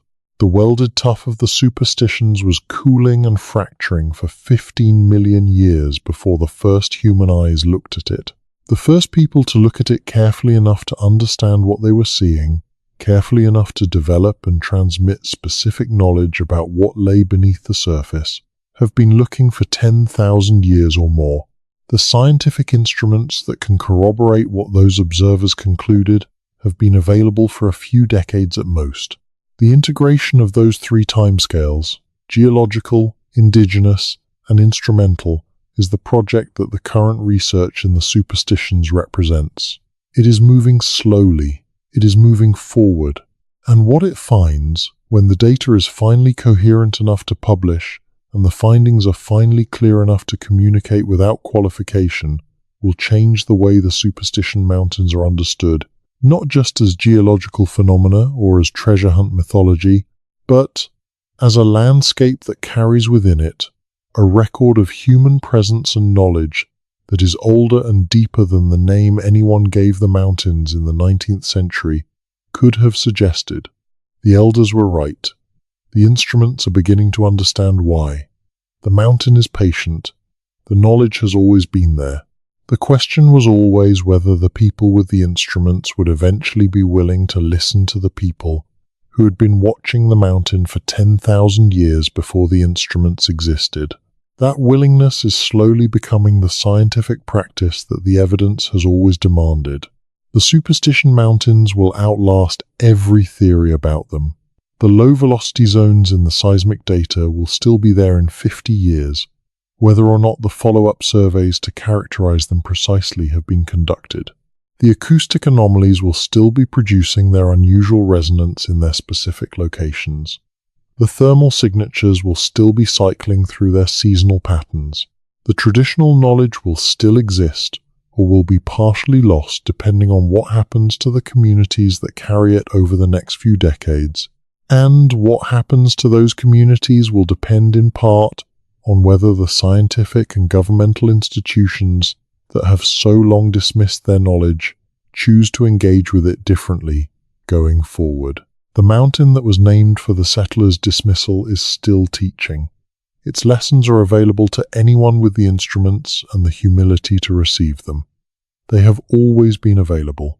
They were being transmitted long before there was a name in English for the place that received them. The mineralogy of the Superstition Range carries information that geologists have only partially decoded. The volcanic sequence deposited by the Miocene calderas includes materials with significantly different chemical compositions that reflect different eruption episodes, different magma sources, and different conditions of cooling and crystallization. Tough layers that appear similar at the surface can be distinguished by their trace element chemistry in ways that reveal the complex history of the caldera system that produced them. More relevantly for the question of subsurface structure, the different tuff layers have different physical properties that affect how they fracture, how they weather, and how they respond to the stresses imposed by faulting and hydrothermal activity over geological time. Hydrothermal activity is a dimension of the superstition's geological history that deserves specific attention. The Miocene volcanic system that built the mountains was not simply a passive accumulation of erupted material. Active hydrothermal systems circulated superheated water through the fracture networks of the cooling volcanic pile, depositing minerals, dissolving others, and in some cases creating void structures in the rock by dissolving soluble minerals from the volcanic matrix. The gold and silver deposits that gave rise to the various treasure legends in the Superstition region, to the extent they exist, are the product of this hydrothermal activity, which concentrated precious metals in specific locations according to the pathways that hydrothermal fluids followed through the rock. The same hydrothermal circulation that concentrated gold and silver also shape the void structure of the superstitions in ways that are not fully characterized. Hydrothermal dissolution of volcanic rock can produce conduit-like passages that follow fracture systems and fault zones, passages that are distinct in character from the cooling voids produced by gas bubble formation, or the fracture voids produced by tectonic stress. The physical properties of hydrothermally produced passages, their dimensions, their internal surface texture, their thermal behavior, differ from those of other void types in ways that should be detectable with the right instruments. Whether the anomalies detected in the seismic and acoustic and thermal data from the superstitions reflect hydrothermal void structures or something else entirely is one of the open questions that systematic investigation could address. The uranium lead dating of zircon minerals from the superstition volcanic rocks has constrained the timing of the major eruption episodes with considerable precision. The calderas responsible for the bulk of the range's volcanic material erupted between approximately 15 and 21 million years ago. Subsequent volcanic activity in the region has modified the landscape in various ways, but the fundamental structure of the superstition range was established in that Miocene window. The faulting that has further shaped the terrain has continued to the present, as the basin and range province continues to extend and thin under ongoing tectonic stress. That ongoing faulting means that the fracture network of the superstitions is not a closed, static system. It is a dynamic one, being actively modified by geological processes that continue today. The relevance of ongoing tectonic activity to the question of subsurface structure is not trivial. If the void network of the superstitions includes features that are tens of thousands or hundreds of thousands of years old, the geological processes that have acted on those features in the intervening time have both preserved and modified them in ways that make their current characteristics different from what they would have been when they were first formed or first used. Understanding the relationship between the geological timeline and the human timeline requires accounting for those modifications, for the ways in which geological process has acted on whatever features the human record describes. This is one of the reasons why the interdisciplinary nature of the superstition research is not a luxury but a necessity. The geological question of what the void structures are and how they formed cannot be answered without reference to the human question of when they were first documented and how they have been described across time. The human question of what indigenous tradition says about the mountain cannot be adequately interpreted without geological context that helps determine whether the described features are plausible given what is known about the Privis Mountain's geological history. The two questions are not separate investigations that happen to share a geographic location. They are aspects of a single inquiry that requires both sets of expertise simultaneously. The researchers who have made the most progress in the superstition investigation are the ones who have understood this, who have built teams that bring together geophysicists and archaeologists and ethnographers and traditional knowledge holders in relationships that allow genuine cross-fertilization between the different knowledge systems. The pace of that progress is limited by the difficulty of building and sustaining those relationships in an institutional landscape that still tends to organize research into disciplinary silos and to evaluate it according to disciplinary standards that do not reward or even adequately recognize genuinely interdisciplinary work. The public fascination with the superstitions has never diminished. The Lost Dutchman mine legend continues to draw thousands of visitors to the superstition wilderness every year. The search for Spanish gold and Waltz's hidden mine is the dominant framing through which most people encounter the mountains, and that framing has a remarkable capacity to absorb and neutralize any new information that might challenge it. Reports of geophysical anomalies become evidence of the mine's location. Acoustic effects that researchers attribute to subsurface void structure become evidence of the guardian spirits of the Lost Dutchman. The traditional knowledge warnings that Apache elders transmitted about specific locations become, in the treasure hunting literature, encrypted directions to where the gold is buried. The persistence of the treasure-hunting frame is not simply a matter of cultural inertia or commercial interest, though both contribute. It is also a reflection of the way that the original framing of the mountains as a place of superstition rather than knowledge has shaped every subsequent layer of popular understanding. When you begin with the premise that what the indigenous people said about the mountain was superstition, every new piece of information gets processed through that premise.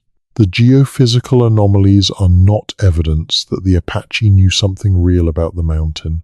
They are potential evidence for the treasure that the Apache were allegedly hiding or guarding. The acoustic effects are not evidence of unusual geological features recognized by indigenous observers.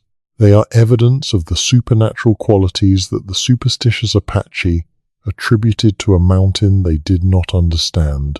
The reversal of that frame, the recognition that the Apache and Yavapai and O'odham understanding of the superstitions was not superstition but knowledge, is the conceptual shift that the research of the past 2 decades has been working toward. That shift changes everything about how the mountain is understood, what questions are worth asking about it, and what kinds of investigation are likely to be productive. It does not require accepting any particular theory about what specifically lies beneath the surface of the mountains. It requires only accepting that the people who spent 10,000 years observing those mountains were competent observers whose conclusions deserve to be tested rather than dismissed. The history of the American Southwest is full of cases in which competent indigenous observers were dismissed, and where the dismissal carried consequences that lasted for generations. The Superstition Mountains are one of the most concentrated examples of that pattern, because the documentary record of both the dismissal and the traditional knowledge it dismissed is unusually rich, and because the instrumental data that has been generated in the past 2 decades is unusually relevant to evaluating the specific claims that were dismissed. The convergence of those factors makes the superstitions a test case for a broader question about the relationship between Western science and indigenous knowledge systems, a question whose answer has implications that go well beyond any particular mountain in any particular desert. The Tonto National Forest, which administers the Superstition Wilderness, has been moving gradually toward more collaborative relationships with the tribal nations that have cultural connections to the mountains. The formal consultation requirements of the National Historic Preservation Act and the American Indian Religious Freedom Act provide a legal framework for that collaboration. Though neither law requires the kind of genuine partnership that the most productive research in the area has demonstrated is possible, the gap between what the law requires and what genuine collaboration would look like is significant. And closing that gap depends on the willingness of individual land managers and researchers to go beyond the minimum requirements of the regulatory framework. There are signs that willingness exists, unevenly distributed and subject to the vagaries of personnel changes and political winds, but present in sufficient concentration in some parts of the relevant institutions to make genuine collaborative research possible. The researchers who have built successful working relationships with tribal cultural programs in the Superstition region describe those relationships as the most valuable resource in their investigation, more valuable than any specific instrument or dataset, because the traditional knowledge that those relationships provide access to is more geographically specific and more historically deep than anything the instrumental record can provide on its own. The mountain has been waiting for this kind of attention for a long time, not with impatience, because mountains do not experience impatience, but in the way that evidence waits, in the way that data waits, patient and available, for the framework and the instruments and the relationships necessary to read it. The Superstition Mountains have been offering their data to anyone with the capacity to receive it for 10,000 years or more.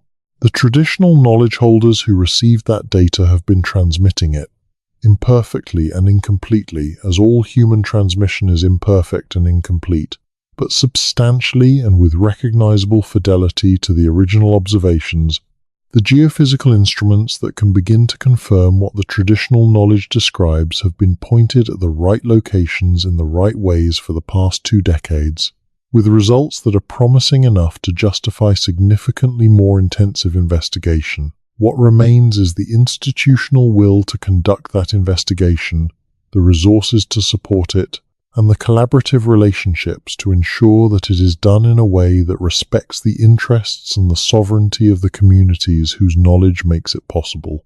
Those are not small requirements, but they are requirements that have been met in other contexts, in other places where the convergence of traditional knowledge and instrumental science has produced genuine advances in understanding. They can be met in the superstitions. The question is whether they will be. The mountain does not care about the answer to that question. Its low-velocity zones will remain, its acoustic anomalies will persist, its thermal signatures will continue their seasonal cycling, regardless of whether the scientific investigation that would characterize them precisely is conducted in this decade or the next or the one after that. The traditional knowledge will remain as well, to the extent that the communities carrying it are able to maintain the transmission across generations in a context that does not always support that maintenance. What changes if the investigation is conducted sooner rather than later is the quality of the knowledge available to guide it. Traditional knowledge holders who are elders now, who carry the most detailed and geographically specific understanding of the mountain's interior that exists in any human record, will not be available indefinitely. The transmission of that knowledge to younger generations is happening, but not always at the pace or with the specificity that would be ideal. Every year that passes without genuine collaborative investigation is a year in which some portion of the most precise traditional knowledge about the Superstition Mountains becomes a little harder to access. That urgency is real even if the mountain itself is indifferent to it. The research community working in the superstitions understands that urgency. The traditional knowledge communities understand it as well. Whether the institutions that control the resources and the permissions necessary for systematic investigation understand it with the same clarity is less certain. But the case for urgency is the same case for the research itself. The evidence is there, the knowledge is there, the instruments are there, and the question of what the Superstition Mountains contain in their interior is a question whose answer is both scientifically significant and historically important, in ways that the treasure-hunting frame has for too long obscured. The mountain that settlers named for their dismissal of indigenous knowledge is still there, as massive and indifferent and complex as it has ever been. The people whose knowledge was dismissed are still there as well, maintaining the traditions that connect them to the mountain and continuing to point at the locations that the geophysical instruments are slowly confirming deserve examination. The instruments are getting better. The frameworks for integrating different knowledge systems are getting more adequate. The relationships between researchers and communities are deepening. The research, slow as it has been, is moving forward. What lies inside the Superstition Mountains is a question that will be answered, eventually, by the convergence of everything that the human record has preserved about this place and everything that the instruments of modern science can detect within it. That convergence is happening. It is imperfect and incomplete and slower than the evidence warrants. But it is real, and it is generating knowledge, and it is gradually replacing the framing of superstition with the recognition of knowledge that was always there, waiting for the science to catch up with what the elders already knew. The Peralta family legend is one of the most disputed and simultaneously most persistent elements of the Superstition Mountain narrative. The story, as it has come down through the treasure-hunting literature, describes a Mexican family named Peralta, who operated gold mines in the Superstitions during the early 19th century, who were massacred by Apache warriors while attempting to transport ore out of the mountains, and whose maps and records eventually made their way to Jacob Waltz, providing the basis for the Lost Dutchman mine legend. The Peralta stones, a set of carved stone maps that appeared in the 1950s and purported to chart the location of the Peralta mines, have been studied by treasure hunters and geologists alike. with the weight of expert opinion concluding that they were most likely fabrications produced in the 20th century. The factual basis for the Peralta legend is disputed. There is documentary evidence in Mexican archive records of mining activity in the general region of the superstitions by Mexican nationals during the period in question, but the specific details of the legend as it has circulated in the treasure hunting literature have not been confirmed by historical research. The massacre of the Peralta party, if it occurred, left no documentary trace in the Apache oral tradition as it was recorded by ethnographers, though absence of documentation in the Apache record is not definitive evidence that no event occurred. What is more interesting for present purposes than the truth or falsity of the Peralta legend is what the legend reveals about the interpretive framework through which the superstitions have been understood. The Peralta story, like the Lost Dutchman story it feeds into, centers on concealed wealth as the object of desire and conflict.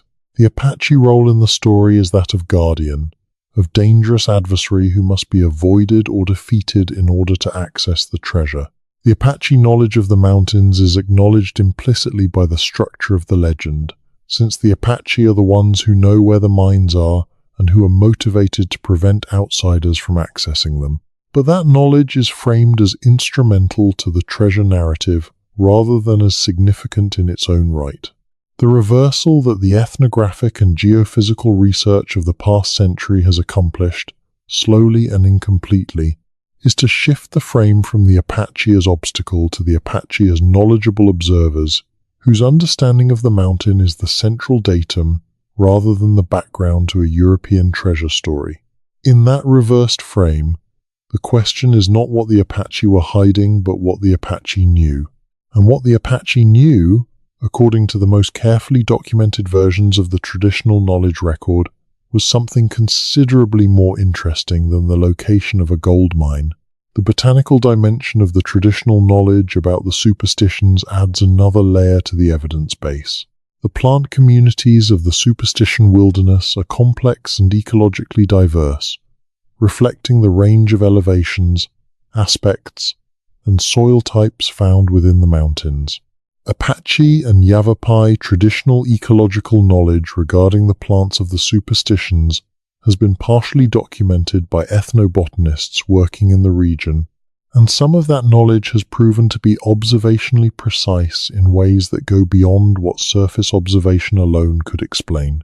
Specifically, the traditional knowledge identifies certain plant species as indicators of subsurface conditions, markers of the specific geological characteristics that distinguish the locations of interest from surrounding terrain.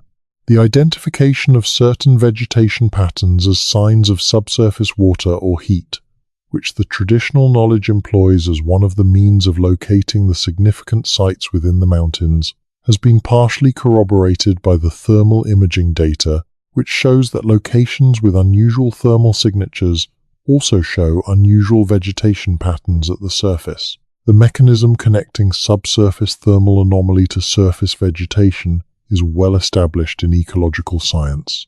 Plants growing above a subsurface heat source, or a subsurface void with different moisture characteristics, will show detectable differences in their composition and vitality compared to plants growing over ordinary bedrock. The traditional knowledge's use of vegetation pattern as a locating indicator for subsurface features is therefore not only plausible but specifically consistent with a mechanism that modern ecology can explain.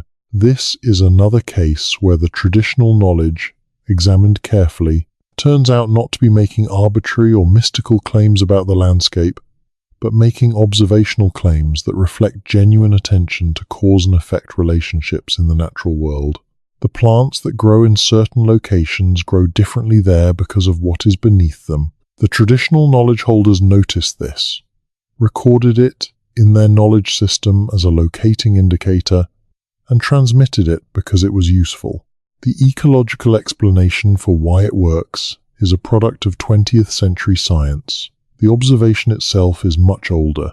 The canyon system of the superstitions provides the most accessible terrain for on-foot investigation of the mountain's interior, and it is in the canyons that much of the most interesting surface archaeology has been documented. The petroglyphs scattered through the canyon walls represent the accumulated mark-making of multiple cultural periods, from early Holocene Paleo-Indian populations through the Hohokam, Salado, and later historic period cultures. The rock art record of the superstitions is not uniformly documented. Some panels in accessible areas have been extensively studied. Others in more remote sections of the canyon system have received only cursory attention. The spatial distribution of the most elaborate petroglyph panels in the superstitions shows a degree of correspondence with the locations identified by traditional knowledge as significant that is consistent with the broader pattern of correspondences from other data sources. Rock art in many Southwest cultural traditions is not randomly placed. It is located at sites chosen for their specific qualities, including acoustic properties, water availability, astronomical alignment, and visibility characteristics. The placement of petroglyphs at locations with unusual acoustic properties has been documented in other Southwest contexts by researchers working in acoustic archaeology, and preliminary assessments of some of the major superstition petroglyph panels suggest that several are located at sites with acoustic characteristics consistent with that pattern. If the petroglyph panels of the superstitions are systematically located at acoustically significant sites, and if those sites correspond to the locations where the geophysical anomalies have been detected, then the rock art is not simply decoration or territorial marking. It is another layer of documentation of the same locations that the oral tradition describes as significant, created by the same people or their predecessors to mark places that were recognized as unusual, as worthy of special attention, as locations where the mountain's interior communicated with the surface world in ways that were experienced as significant by the people who gathered there. This would not be a unique pattern. The correspondence between rock art placement and acoustic properties at archaeological sites has been documented in contexts ranging from the cave sites of Paleolithic Europe to the kiva architecture of the ancestral Puebloan tradition to the sacred site traditions of Aboriginal Australia. The recognition that sound in the landscape carries meaning, that certain locations have acoustic properties that distinguish them from surrounding terrain, and that those properties were recognized and marked by people who spent sustained time in the landscape, is becoming one of the organizing themes of acoustic archaeology as it develops. The superstitions, with their complex volcanic stratigraphy and extensive subsurface void structure, would be expected to produce a landscape with significant acoustic variation, with locations where the configuration of rock and void creates resonance and reflection effects noticeably different from baseline conditions. The traditional knowledge identifies specific locations as acoustic markers. The petroglyph distribution may reflect the marking of those same locations across cultural periods. The geophysical data identifies those locations as sites of subsurface anomaly. The convergence of these three independent lines of evidence at the same geographical points is the pattern that the research is slowly assembling, incompletely and imperfectly, but with increasing coherence. The comparison to Wind Cave in the Black Hills of South Dakota offers an instructive parallel. Wind Cave is one of the longest known cave systems in the world, extending for more than 200 miles of documented passages through Mississippian-age limestone beneath the Black Hills. The cave was known to the Lakota and other Plains tribes long before its formal documentation by Euro-American explorers, who named it Wind Cave because of the strong air currents that emerge from its natural entrance. The Lakota regarded the cave as the place from which their ancestors emerged at the beginning of the world, a cosmological belief that was treated by Euro-American scholars for many decades as mythology rather than as a geographical claim. The geographical claim, in retrospect, is interesting. The Lakota emergence tradition places the origin point of humanity at a specific cave in the Black Hills, a cave that is actually there, that does produce unusual air currents from its entrance, and that extends for an extraordinary distance beneath the surface of the landscape. The mythology and the geography are not separate. The mythology is organized around a real place with real unusual properties, and the cosmological significance attributed to those properties reflects the recognition by the Lakota of the cave as something genuinely unusual in the landscape. The Lakota were not being superstitious about Wind Cave. They were being geographically precise about a remarkable feature of the terrain they inhabited. The Superstition Mountain situation is analogous in structure, if not in the specific nature of the claims.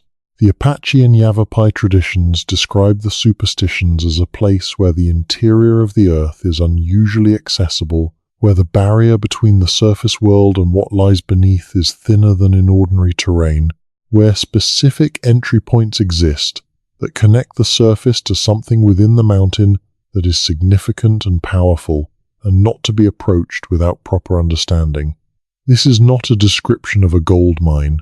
It is a description of a landscape feature, a real feature, whose unusual characteristics have been recognized and incorporated into the cosmological framework of the people who live with it.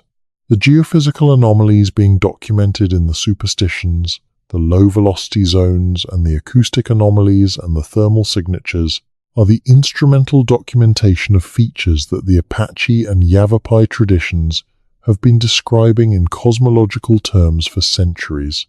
The cosmological framing does not invalidate the geographical observation.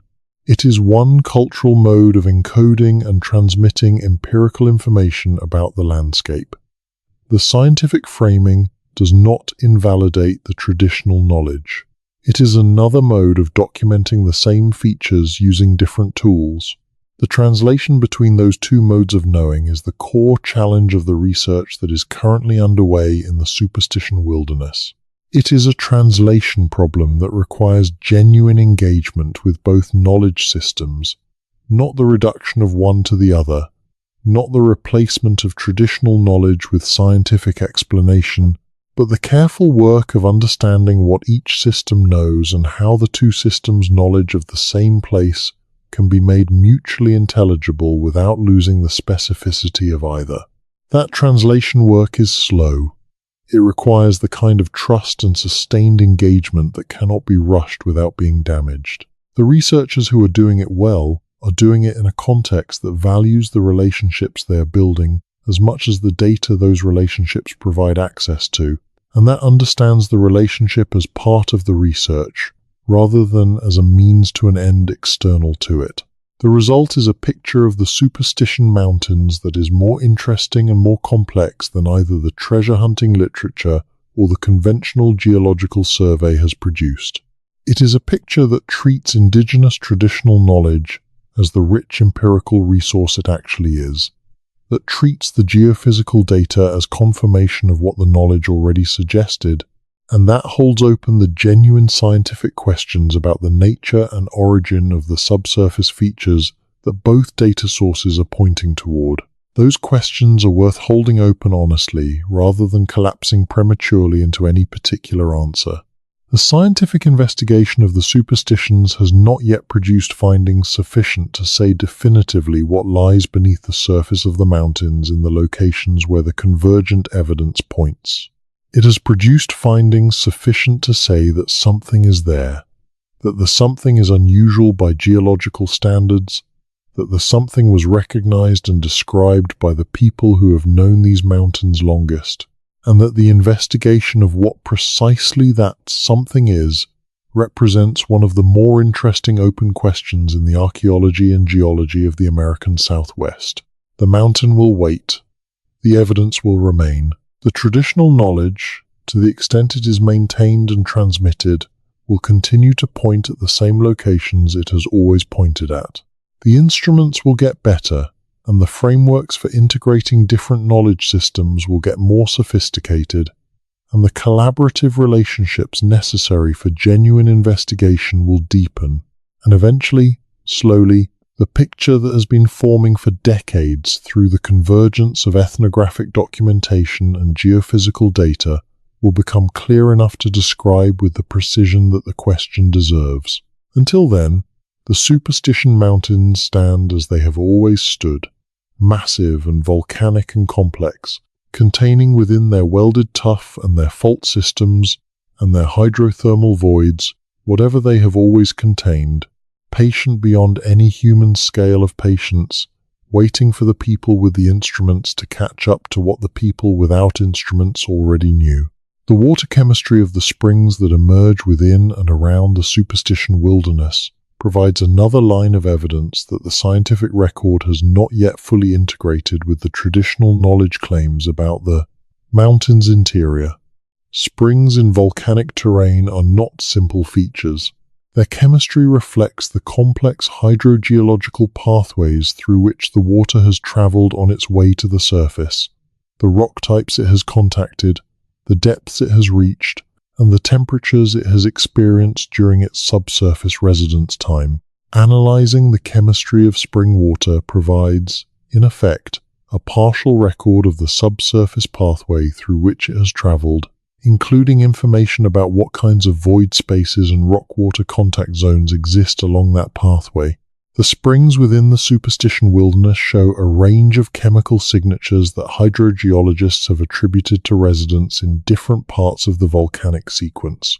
Some springs emerge with chemistry consistent with shallow circulation through recent volcanic materials. Others show chemical signatures indicating deeper circulation, longer residence times, and contact with rock types at greater depth. The spatial distribution of springs with unusual deep circulation signatures corresponds in a general way with the locations where the other anomaly data clusters, providing another independent confirmation that those specific locations have subsurface characteristics that distinguish them from surrounding terrain. The Apache and Yavapai traditions regarding specific springs within the superstitions describe those springs in terms that go beyond their practical utility as water sources. Certain springs are described as connected to the mountain's interior in ways that other springs are not, as locations where the water emerges from the same deep pathways that connect the surface to the spaces within the mountain that the traditions identify as significant. This is, again, not a mystical claim. It is an observational claim about the hydrogeological character of specific springs, a claim that can be tested by comparing the chemistry of those springs to the chemistry of springs without the same traditional significance. That comparison has not been systematically done as a research project specifically aimed at the correspondence question, but the existing spring chemistry data from the superstitions, collected for other purposes, is available for analysis in this context, and researchers who have looked at it informally report that the pattern of chemical signatures is consistent with the traditional knowledge claims about which springs are connected to what the tradition describes as the mountain's deep pathways. The bat colony of the superstitions is a feature of the mountain's biology that generates both significant tourist interest and a dimension of traditional knowledge engagement that is worth noting. The Superstition Wilderness supports one of the most diverse bat communities in Arizona, with multiple species using the range's caves, cliff faces, and canyon walls for roosting and foraging. The Apache and Yavapai traditions regarding bats in the superstitions are not simply biological observations about the presence of bat species in the mountains. They are descriptions of bat behavior as an indicator of subsurface features, of the relationship between the movement patterns of bats and the specific locations within the mountain range where the underground spaces that the tradition identifies as significant are located. Bats find caves and subsurface spaces by echolocation, a perceptual system that is exquisitely sensitive to the acoustic properties of enclosed spaces. A bat prospecting for roost sites in volcanic terrain is effectively doing acoustic survey, detecting void spaces by their acoustic response to the bat's vocalizations. The locations that support the largest and most stable bat colonies in the superstitions are, according to the echolocation biology, the locations with the most acoustically significant void space accessible from the surface. If the traditional knowledge identifies specific locations as significant partly on the basis of bat behavior at those locations, and if the bat behavior at those locations reflects the presence of unusually large and acoustically significant subsurface void space, then the traditional knowledge is using bat behavior as a proxy for subsurface acoustic data, which is a sophisticated observational strategy that takes advantage of the bat's echolocation as a measurement instrument. This is the kind of interpretive connection that becomes visible only when the traditional knowledge is taken seriously enough to be examined for the underlying observational logic that it encodes. The surface description, bats behaving in certain ways at certain locations, means those locations are significant. Looks from the outside like superstition. The underlying logic, bats' echolocation behavior, reflects the presence of subsurface acoustic void structures, which is what the tradition identifies as significant at those locations, is a sophisticated empirical inference that is consistent with the biological and physical science of bat echolocation. The deeper the examination of the specific claims encoded in Apache and Yavapai traditional knowledge about the superstitions goes, the more consistently those claims reveal themselves as empirical observations about the mountain's physical characteristics rather than arbitrary spiritual attributions. The observational logic is often not immediately apparent because it is encoded in a cultural vocabulary that does not map directly onto the vocabulary of Western science. But the logic is there, and when it is identified, it repeatedly turns out to be consistent with what the scientific instruments have been finding in the locations the traditional knowledge marks as significant. This consistency is not a coincidence, and it is not a matter of the scientific instruments being interpreted to match the traditional knowledge after the fact. The low-velocity zones in the 2006 seismic data were identified by algorithms analyzing wave velocity data, not by anyone looking for correspondence with traditional knowledge. The thermal anomalies were identified in data collected for vegetation studies, not for subsurface investigation. The acoustic anomalies were measured at sites selected partly on the basis of traditional knowledge, which is the closest the investigation has come to circular design, but the measurements themselves were made objectively, and the anomalies were present in the data before anyone calculated how they related to the traditional knowledge record. The correspondence is real, and it means something. What it most directly means is that the traditional knowledge was produced by careful observers who spent enormous amounts of time in this landscape, and who encoded their observations in a form that has survived transmission across generations with sufficient fidelity to remain useful as geographical data. What it more broadly means is that the framework of superstition, the assumption that what indigenous people said about the superstitions was the product of fear and magical thinking, rather than accumulated empirical knowledge, was wrong. It was not merely condescending, it was factually incorrect. The Apache and Yavapai and Odam, who transmitted warnings about specific locations in the superstitions, were not making things up. They were passing on real information about real features of the landscape. Features that Western science is only now developing the instruments and frameworks to detect and characterize. The implications of that correction extend beyond the superstitions. If the indigenous knowledge about the Superstition Mountains turns out to be empirically accurate in the specific, geographically precise way that the convergent data suggests, then the general principle of treating indigenous oral tradition as genuine empirical data about the landscapes it describes becomes considerably better supported. The superstitions are not unique in having a rich indigenous knowledge record about unusual subsurface features. The pattern appears in the Appalachians, in the Black Hills, in the canyon lands of Utah and Colorado, in the coastal ranges of the Pacific Northwest, in the mountains of the Great Basin. The superstitions are one of the places where the combination of an unusually rich traditional knowledge record, an unusual density of independently collected geophysical anomaly data, and an unusually active research community has made the correspondence most visible. But the visibility of the correspondence in the superstitions should prompt the same kind of investigation in the other landscapes where the same pattern appears. The Apache knew something about the superstitions that Western science has spent a century and a half dismissing and is now beginning to confirm. The Lakota knew something about the Black Hills that is encoded in the Wind Cave tradition. The Cherokee knew something about the Appalachians that is encoded in accounts of interior spaces within specific mountains. The Klamath knew something about Crater Lake that the hydrothermal surveys of the 1990s and 2000s confirmed. In each case, the traditional knowledge preceded the scientific confirmation by generations or centuries or millennia. In each case, the scientific community's initial response was to categorize the traditional knowledge as mythology. In each case, the subsequent investigation found something real at the locations the mythology identified.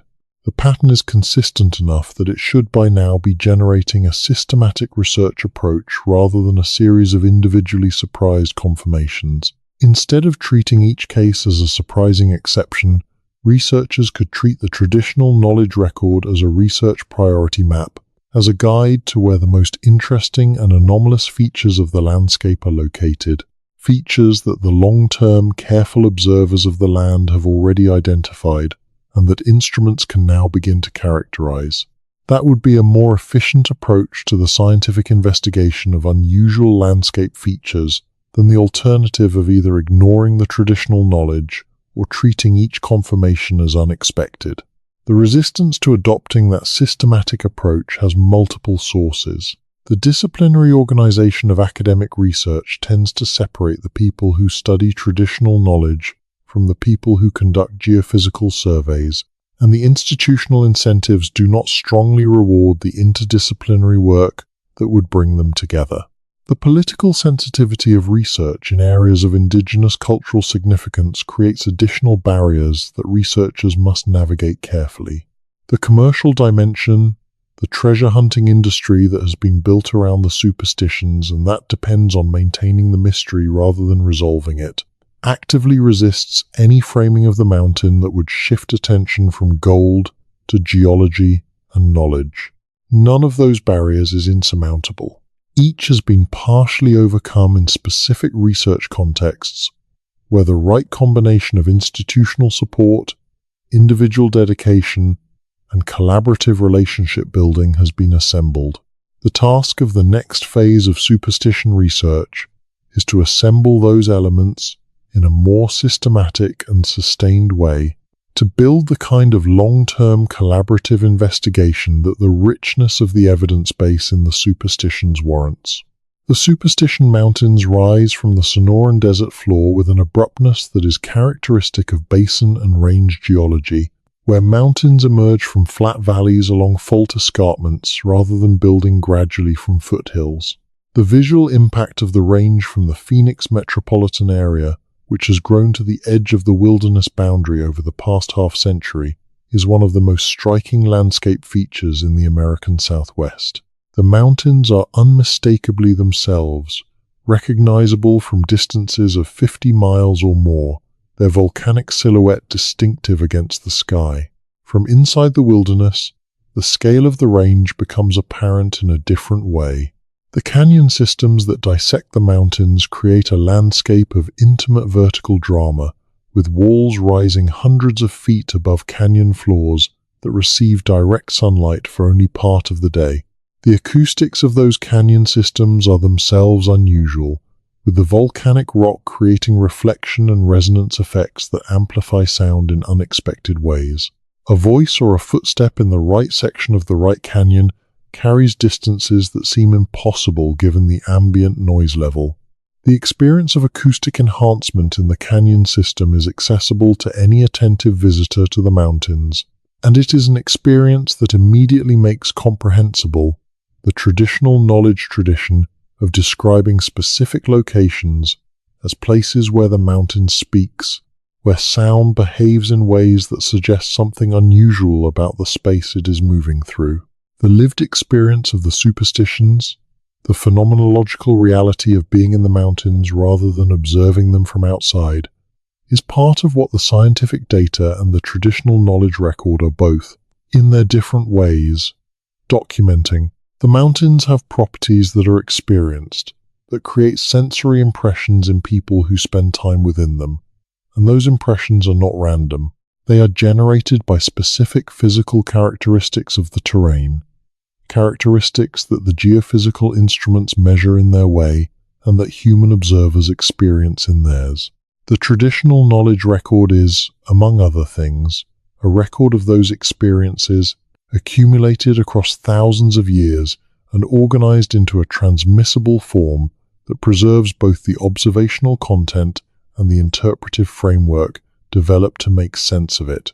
The scientific investigation of the superstitions is, among other things, a translation of that experiential record into the vocabulary of physics and geology and acoustics, a translation that loses some of what the original contains, but gains the capacity to communicate across the cultural boundaries that the original vocabulary cannot cross. Both the loss and the gain matter. The traditional knowledge contains dimensions of the mountain's reality that the geophysical instruments cannot detect and that the scientific vocabulary cannot express.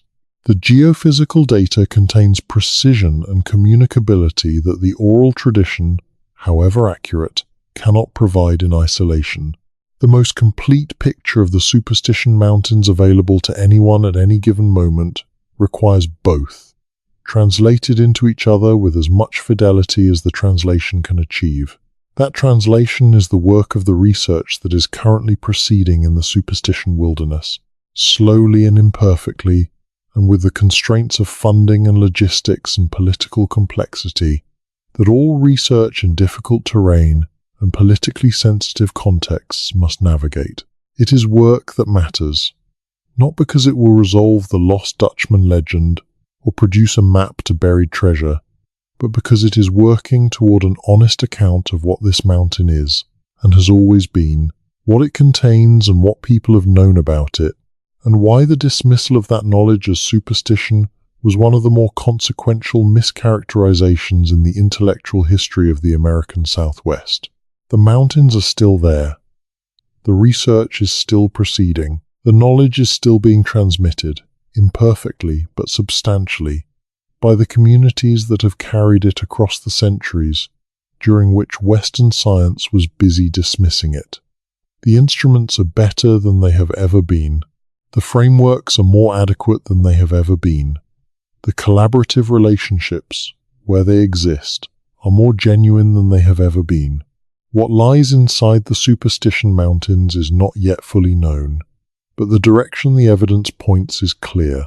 Something is there that the people who have known these mountains longest recognized and described with a precision that the scientific instruments are beginning to confirm. What that something is, specifically, in the vocabulary of geology and physics and archaeology, is the open question that remains. But the fact that it is there, and that it was known, and that the knowing was transmitted across generations despite everything that was done to prevent that transmission from succeeding, is no longer a matter of speculation. It is what the convergent evidence shows. And showing it, clearly and honestly and with the full weight of the evidence behind it, is what the research is for. The mountain named for the dismissal of knowledge contains knowledge that was never lost, only unread by those who had the instruments, but not the patience to listen to those who had spent 10,000 years reading the same landscape without them. The relationship between the Superstition Mountains and the broader cultural landscape of the Salt River Valley requires more attention than it typically receives in discussions focused on the mountains themselves. The valley is not simply the backdrop to the mountains. It is part of the same geographical system, connected by drainage patterns, aquifer relationships, and cultural use to the mountain range above it. The Hohokam culture that dominated the valley for more than a millennium understood this relationship and organized their relationship to the mountains accordingly. The Hohokam Canal Network, whose engineering achievement continues to impress hydrologists and archaeologists who study it in detail, was not designed in isolation from the mountain watershed that fed it. The canals drew water from the Salt River, whose flow was determined by the precipitation that fell on the mountains upstream and by the aquifers that the mountains recharged. The Hohokam engineers understood the hydrology of the system they were manipulating, including the relationship between mountain geology and valley water supply that modern hydrologists have only fully characterized in the past century. Their management of the canal network across more than 1,000 years of operation, through droughts and floods and climate fluctuations, required a detailed and accurate model of the watershed system that the mountains were part of. The traditional knowledge of the mountain's interior that the Apache and Yavapai and O'odham maintain is embedded in a broader understanding of the landscape system that the superstitions are part of, an understanding that includes the relationship between mountain structure and valley hydrology, between subsurface void space and spring location, between the mountain's interior and the behavior of the water that emerges from it.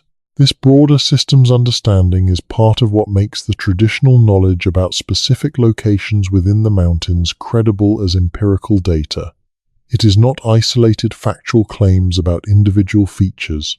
It is knowledge embedded in a comprehensive model of how the landscape works, a model that has been tested against experience over thousands of years and refined by the results. The Hohokam collapse, which occurred around 1300 to 1400 CE for reasons that archaeologists still debate, is one of the most studied events in the prehistory of the American Southwest. The population that had sustained the canal system and the villages it supported dispersed over a period of decades, leaving behind the canal infrastructure that their descendants and successor populations continued to use in modified form. The causes of the collapse are debated, with current research pointing to a combination of prolonged drought, flooding events that damage the canal infrastructure, and social stresses associated with increasing inequality and political instability within the Hohokam system. What is relevant for the superstition story is that the Hohokam collapse would have disrupted whatever relationship the Hohokam had maintained with the specific locations within the mountain range that the subsequent oral tradition identifies as significant. If the Hohokam had specific knowledge about the mountain's interior that was organized and transmitted through social institutions, those institutions were disrupted by the collapse. Knowledge that had been maintained in organized forms, in specialized roles or ceremonial practices, would have been at risk of disruption or loss. Some of it may have been preserved by transmission to successor populations. Some may have been lost. The state of the traditional knowledge record as it has been documented by ethnographers reflects whatever survived that disruption and the subsequent disruptions of the colonial period. The documentary archaeology of the Hohokam period in the superstitions has produced evidence of sustained and organized engagement with the mountain range over a long period.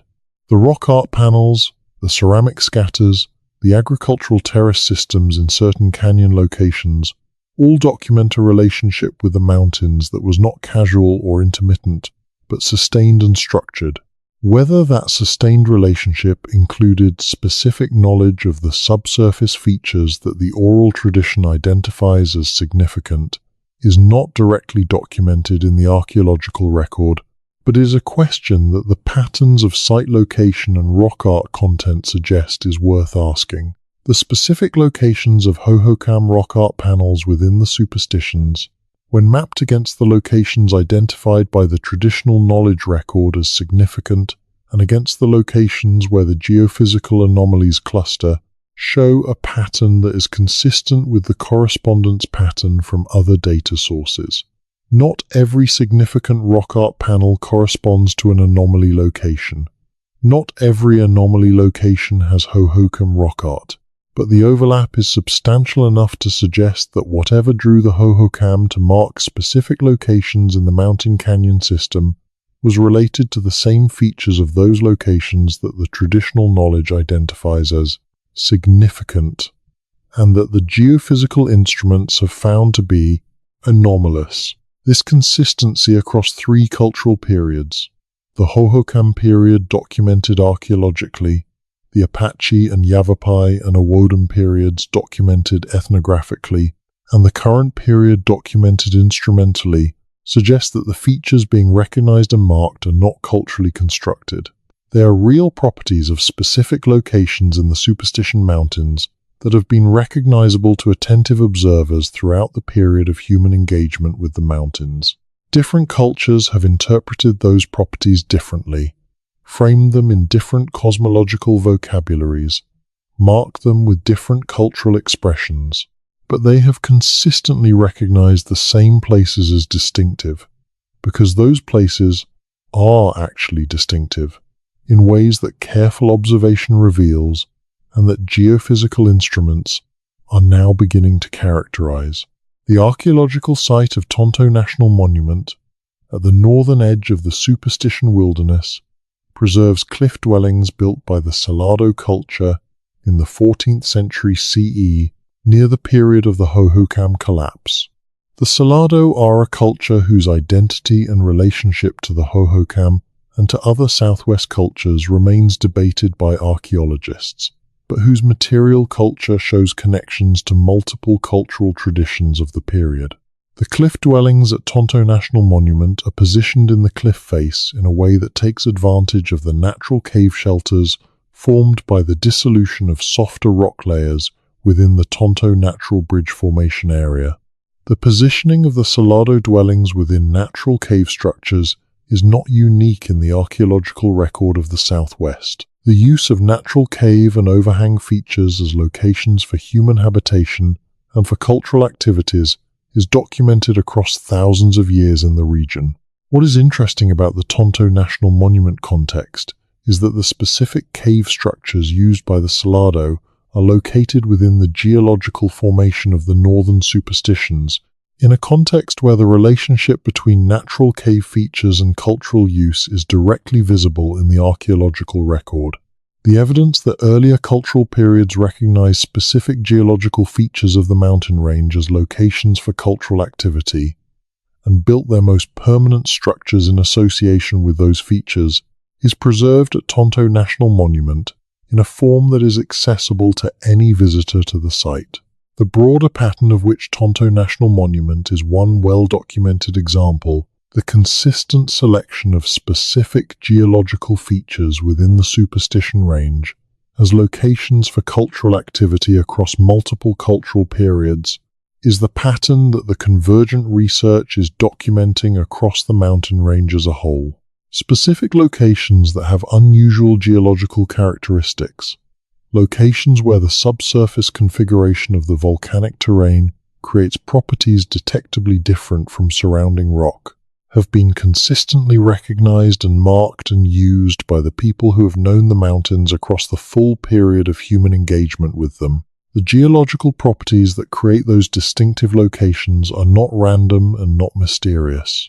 They are the product of the specific volcanic and tectonic history of the Superstition Range, played out over 15 million years in the interaction of erupted material and subsequent geological process.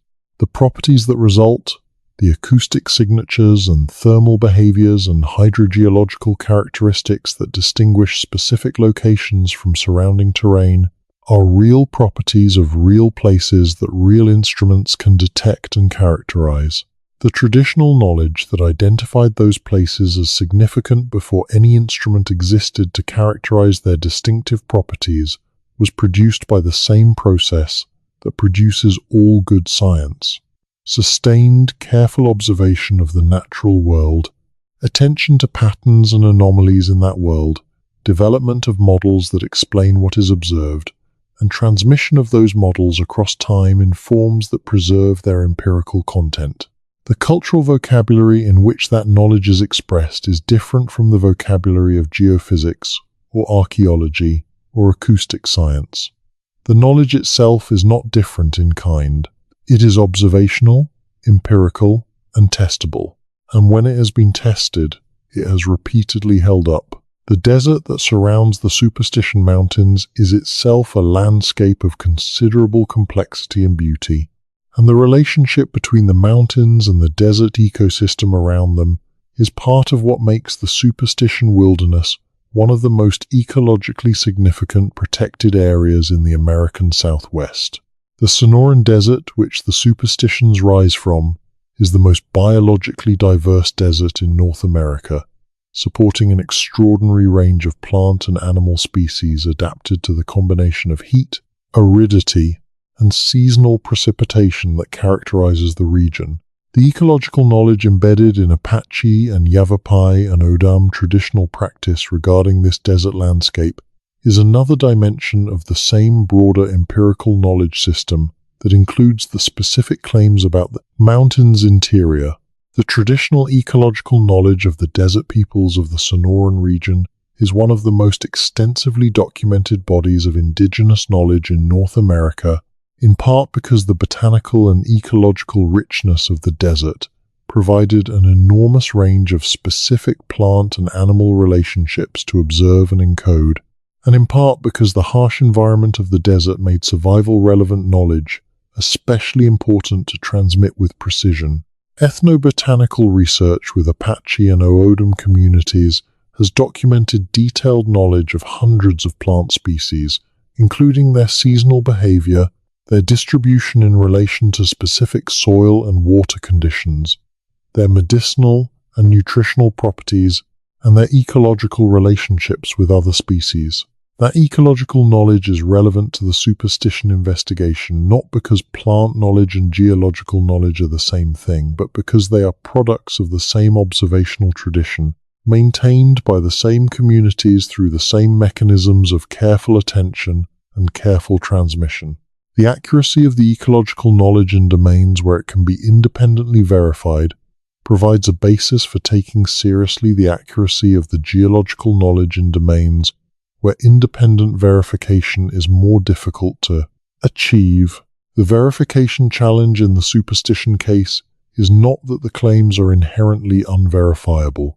It is that the verification requires instruments, expertise, and collaborative relationships that have not yet been assembled in sufficient combination for long enough to produce the systematic data that the question deserves.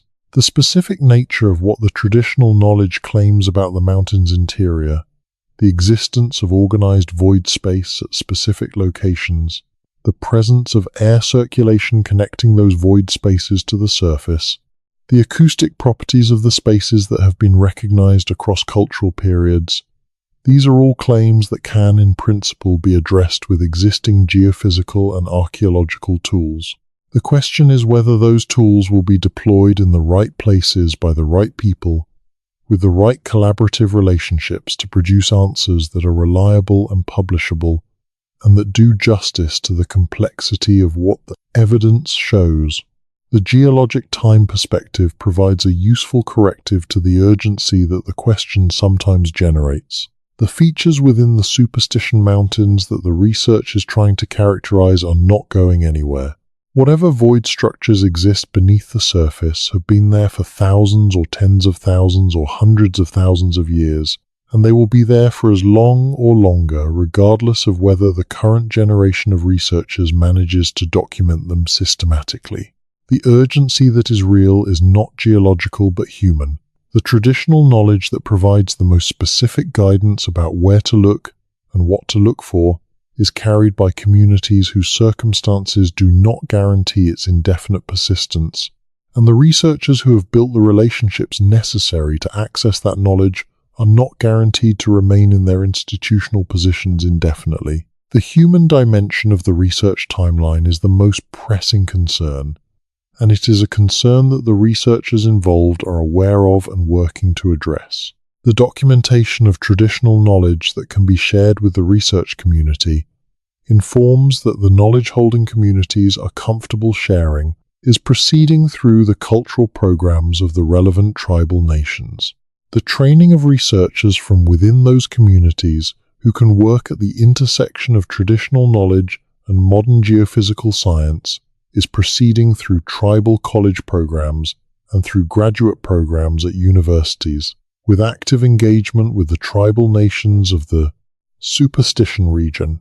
The institutional relationships necessary to sustain long-term collaborative research are being built, slowly and sometimes frustratingly, in the space where university research institutions and tribal governments and federal land management agencies must find common ground.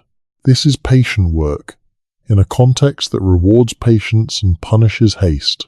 The Superstition Mountains have been teaching that lesson to everyone who has approached them with less than the patience they require, since the first person pushed too far into terrain they did not understand. The lesson is not a warning against investigation. It is a description of the requirements for successful investigation: sustained attention, collaborative relationship, respect for the knowledge that preceded yours, and a willingness to move at the pace that genuine understanding requires, rather than the pace that impatience demands. The mountain named for the settlers' dismissal is still available for understanding by anyone willing to bring the right combination of instruments, expertise, and humility to the task. The knowledge that was dismissed is still available for engagement by anyone willing to build the relationships that provide access to it. The convergence of those two resources, still incomplete but genuinely progressing, is the best hope for finally understanding what the Apache and the Yavapai and the O'odham and the Salado and the Hohokam and everyone who has lived long enough in this landscape to pay attention to it have known for a very long time. The Superstition Mountains will outlast every theory about them and every person who holds them. What will not outlast indefinitely, if it is not carefully attended to, is the knowledge that makes understanding the mountains most efficiently possible.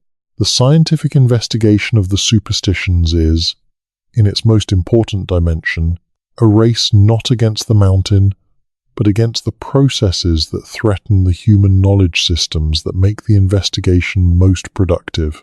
Win that race, and the mountain will reveal what it has always been prepared to reveal to those who come prepared to receive it. Lose it, and the instruments will still find something eventually, because the features are real and detectable. But finding them without the traditional knowledge to guide the investigation will take longer and will understand less. Because the knowledge that comes from 10,000 years of careful observation of a place encodes more than any instrument can detect in the time available to any single research project. The mountain is patient. The knowledge is precious. The convergence of the two, in the hands of researchers who understand the value of both, is where the answer lives. That convergence is closer now than it has ever been. The answer is near enough to be worth the effort that finding it completely requires. And the effort required is, finally, being recognized as worth making by enough of the right people, in enough of the right places to suggest that the understanding that has been building for decades may, in the coming years, finally become complete enough to say clearly and honestly, and with the full weight of the evidence behind it. This is what lies inside the Superstition Mountains. This is what the Apache knew, and this is why, all along, the warning was not superstition but knowledge. The sensory experience of the Superstition Wilderness changes dramatically with the season, and that seasonal variation is not incidental to the traditional knowledge tradition but integral to it. The Apache and Yavapai seasonal calendars, which organize the year around the movement of people through specific territories in response to the availability of resources, assign different activities and different cultural practices to different times of year. The mountains were not a constant presence in the seasonal cycle.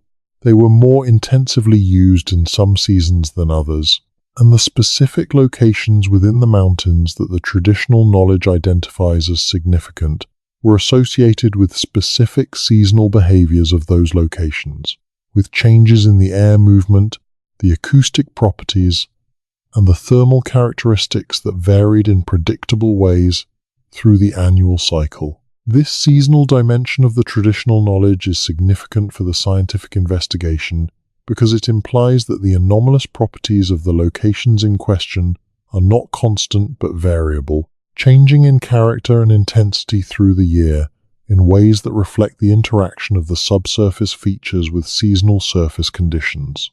An acoustic survey conducted in the summer, when the temperature differential between the hot surface and the cooler subsurface void spaces is at its maximum, will produce different data than a survey conducted in winter when the differential is reversed.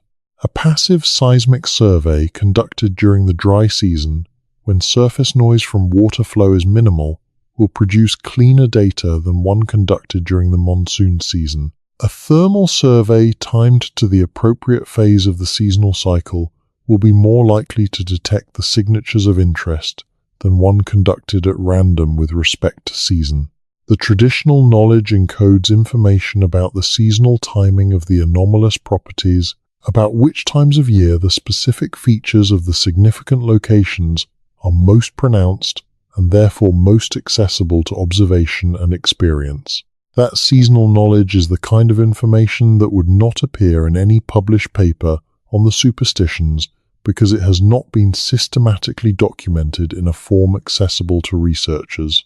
It exists in the traditional knowledge record, in the accounts of knowledge holders who understand which times of year to visit which locations. If you want to experience what makes those locations distinctive, making that knowledge available to scientific research in a form that both respects its origin and makes it usable for investigation design is one of the specific contributions that genuine collaboration with traditional knowledge communities can make to the scientific investigation. The research designs that have produced the most interesting results in the superstition investigation have been the ones that incorporated traditional knowledge about timing and approach, as well as about location, into the design of data collection efforts. The acoustic survey conducted in 2014, which found anomalous reverberation times at multiple sites, was designed with input from Apache cultural knowledge holders who recommended specific locations and specific seasonal and time-of-day conditions for the measurements. The thermal anomaly analysis that produced interesting results was conducted during a period of the year when the temperature differential between subsurface and surface conditions was expected, on the basis of traditional knowledge about when the specific thermal behaviors of the significant sites were most pronounced, to be at its maximum. These are not coincidences. They reflect the value of integrating traditional knowledge, not just as a map of where to look, but as a guide to when to look and under what conditions. That integration requires exactly the kind of collaborative relationship that has been most difficult to build in the superstition context, but that the research teams that have built it have found to be the most valuable resource available to them. The question of what to do with the findings, once they are sufficiently robust to publish, is another dimension of the research that the collaborative relationship must address. The traditional knowledge communities have legitimate interests in how findings about the mountain are communicated and how they are used. If the geophysical data eventually confirms the presence of specific subsurface features at the locations the traditional knowledge identifies as significant, the way that finding is described in the scientific literature and communicated to the public will affect both the communities whose knowledge enabled the finding and the management of the site where the finding was made.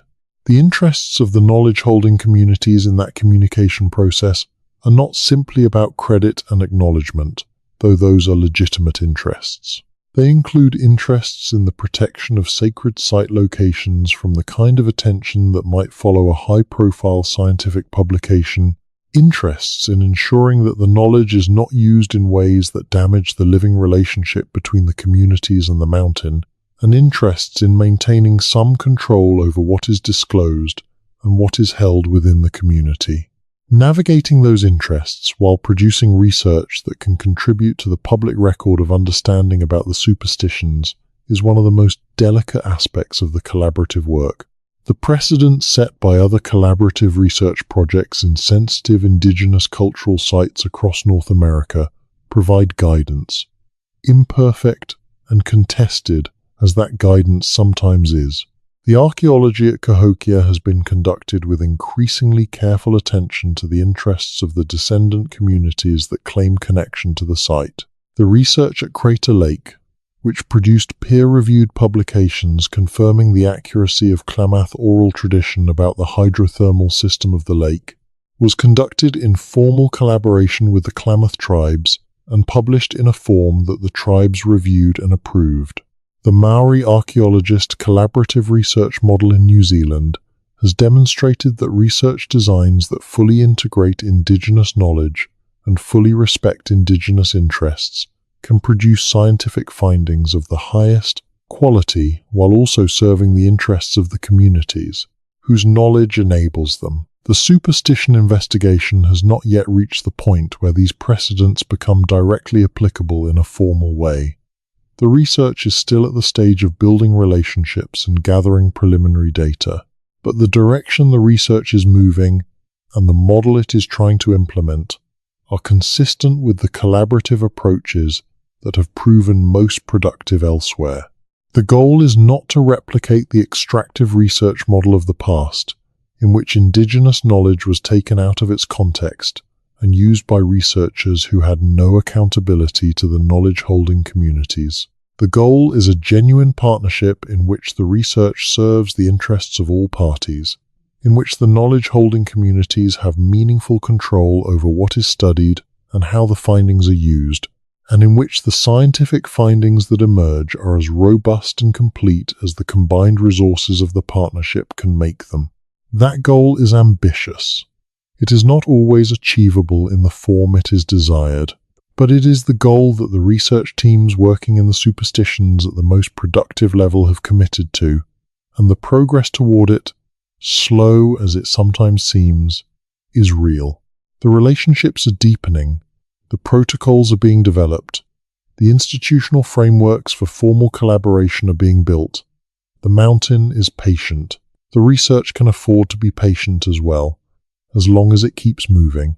The electromagnetic surveys that have been conducted in portions of the superstition range for mineral exploration purposes over the decades have generated data that has not been systematically analyzed for the purposes relevant to the current research questions. Mineral exploration electromagnetic surveys are designed to detect anomalies associated with ore deposits, anomalies that reflect the presence of electrically conductive minerals in specific configurations. The same survey techniques also detect structural features of the rock, including fault zones and void structures that are not themselves ore deposits but that are part of the geological context that mineral exploration is trying to understand. The archival electromagnetic survey data from the superstitions, collected over several decades by mineral exploration companies and never made fully public, represents a potentially significant data source for the investigation of subsurface structure. Whether that data is accessible, and whether it would show anomalies at the locations of interest if it were analyzed for that purpose, is not known. But the existence of a substantial body of electromagnetic survey data from the region, collected independently of any concern with traditional knowledge or sacred site investigation, represents a potential resource for the investigation that has not yet been systematically exploited. This is one of several archival data sources that researchers have identified as potentially relevant to the investigation but that have not been fully accessed or analyzed. The historical geological survey data from the 19th and early 20th centuries, collected when the instruments were less powerful but when the mountain had been less disturbed by development and vegetation change, may contain observations relevant to the current questions that have not been extracted and analyzed in their bearing on the subsurface structure question. The aerial photography record of the region, which extends back to the mid-20th century, may contain surface signatures of subsurface features that have been obscured by subsequent vegetation change. The historical record of spring behavior, including records of springs that have changed in character or ceased to flow over the past century, may contain information about changes in the subsurface hydrogeological system that are relevant to the current state of the features the research is trying to characterize. Assembling these archival data sources and analyzing them systematically in the context of the research questions about subsurface structure and traditional knowledge correspondence is a task that would require significant resources, sustained effort. It is exactly the kind of task that a well-funded, well-staffed, genuinely interdisciplinary research program would be equipped to address. It is not the kind of task that can be addressed piecemeal by individual researchers working with limited resources and short time horizons. The argument for a sustained, properly resourced research program in the superstitions is not simply that interesting questions exist. It is that the resources needed to address them, data, expertise, collaborative relationships, institutional support, are available, and that assembling them in a coordinated way would produce significantly better and faster results than the current approach of intermittent, under-resourced individual investigations. The total investment in treasure hunting in the Superstition Mountains over the past century has been enormous.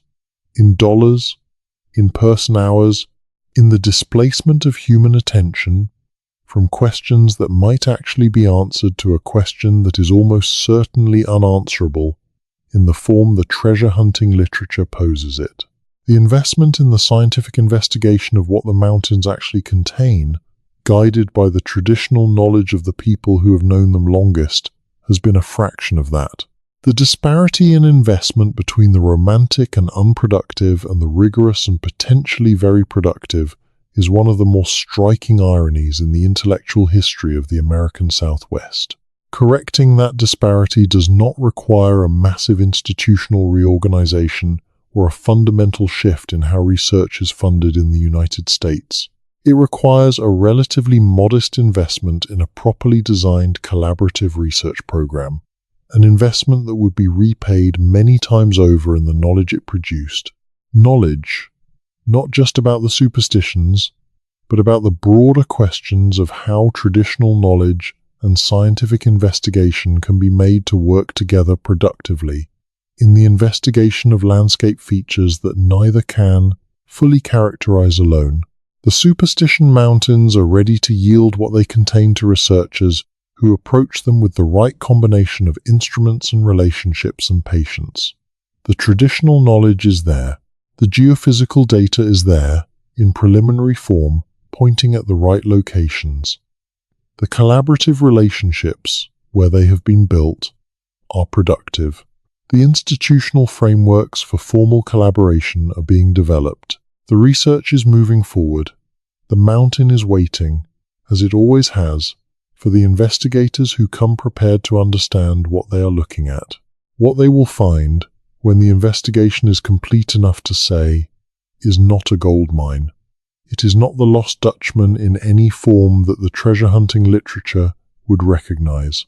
It is something that has been there for 10,000 years or longer, that was recognized by every attentive observer who has spent enough time in the mountains to pay the kind of attention the mountain rewards, that was encoded in the oral traditions of the people who lived with the mountains most intimately, and that the geophysical instruments are beginning to characterize in the vocabulary of physics and geology. What it is specifically will be determined by the research, but that it is there, and that it has always been there, and that the people who said it was there were right, is no longer seriously in question.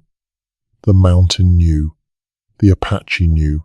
The instruments are learning. The superstition was never in the mountain. It was always in the name. The political economy of sacred site research in the American Southwest has been shaped by a series of federal legislative developments over the past half-century that have both enabled and constrained the kind of investigation that superstitions warrant. The American Indian Religious Freedom Act of 1978, which established the policy of the United States to protect and preserve for American Indians their inherent right to believe, express, and exercise traditional religions, provided a formal federal acknowledgement that indigenous sacred sites deserve legal protection. The Native American Graves Protection and Repatriation Act of 1990, which required federal agencies and institutions that receive federal funding to return certain native cultural items and human remains to lineal descendants and culturally affiliated Indian tribes, created institutional frameworks for managing the relationship between scientific investigation and indigenous cultural interests in a new way.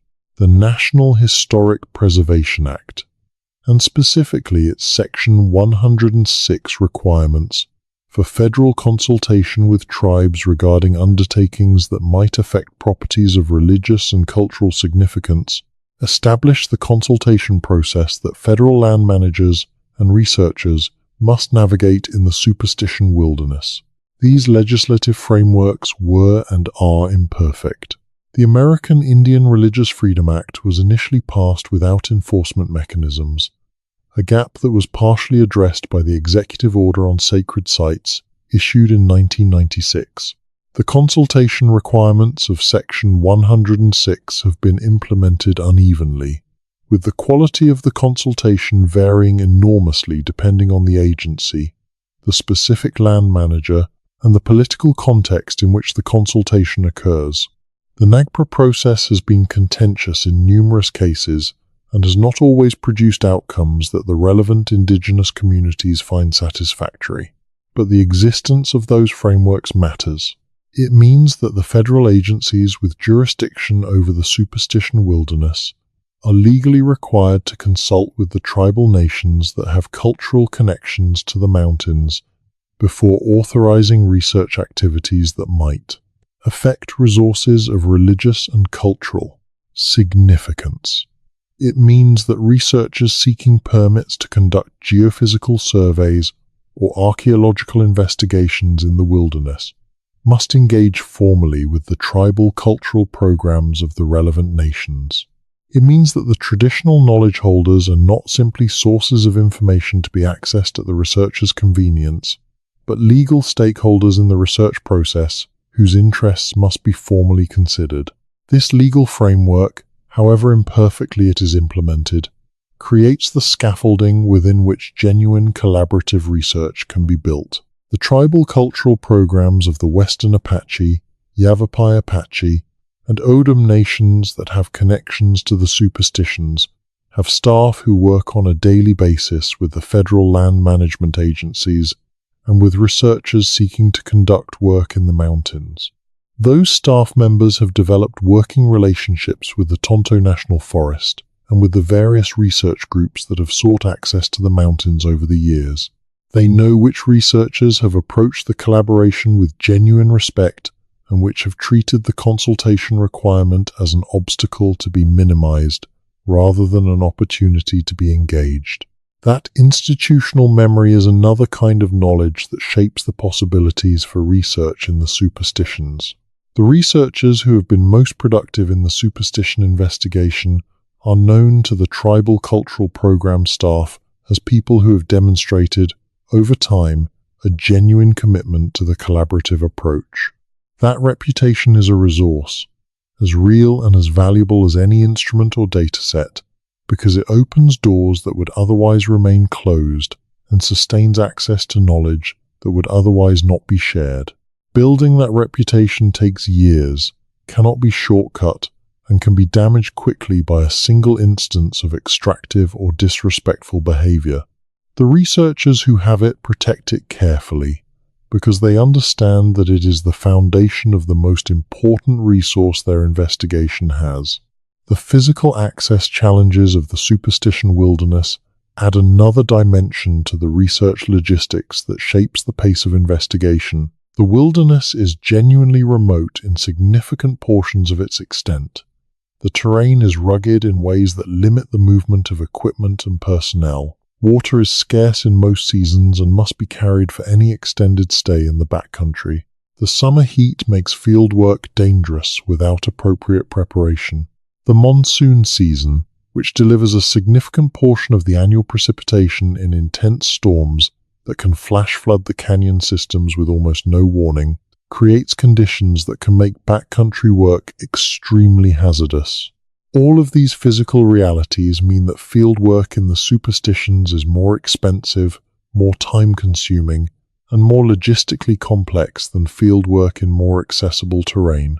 The equipment that would be most useful for the systematic investigation of subsurface structure, heavy passive seismic arrays, active source seismic rigs, borehole logging tools, cannot be brought into the wilderness by any means other than helicopter or pack stock. The cost of helicopter support for a multi-week geophysical survey campaign in the Superstition backcountry would be substantial. The cost of pack stock support would be lower, but would severely limit the amount of equipment that could be moved. These logistical realities are part of why the investigation has proceeded at the pace it has. They do not make the investigation impossible. They make it expensive. And in the current research funding environment, expensive investigations of questions that do not fit neatly into established disciplinary categories face a steep uphill climb in the peer review process. The Superstition investigation is not a geology project. It is not an archaeology project. It is not an ethnography project. It is something that requires all three simultaneously, and the funding agencies that might support each discipline individually are not well equipped to support a genuinely interdisciplinary project of the kind the investigation requires. This funding gap is not unique to the Superstition case. It is one of the most consistent structural challenges facing genuinely interdisciplinary research across the academy. The solution is not obvious, but it has been achieved in specific cases through creative institutional arrangements, through the combination of small grants from multiple agencies, through partnerships between universities and federal agencies and tribal nations that distribute costs across multiple budgets, and through the involvement of philanthropic funding that is not constrained by the disciplinary categories of government grant programs. The researchers working in the Superstitions have pursued all of these approaches with varying degrees of success. The work that has been done on budgets that are small relative to the scope of the questions being asked. The results, preliminary as they are, suggest that a properly resourced investigation would produce findings of significant scientific and historical importance. The case for that investment is strong on the merits. Whether the institutions that could make that investment are organized in ways that allow them to recognize the merits and act on them is a different question, one that depends on factors beyond the control of the researchers themselves.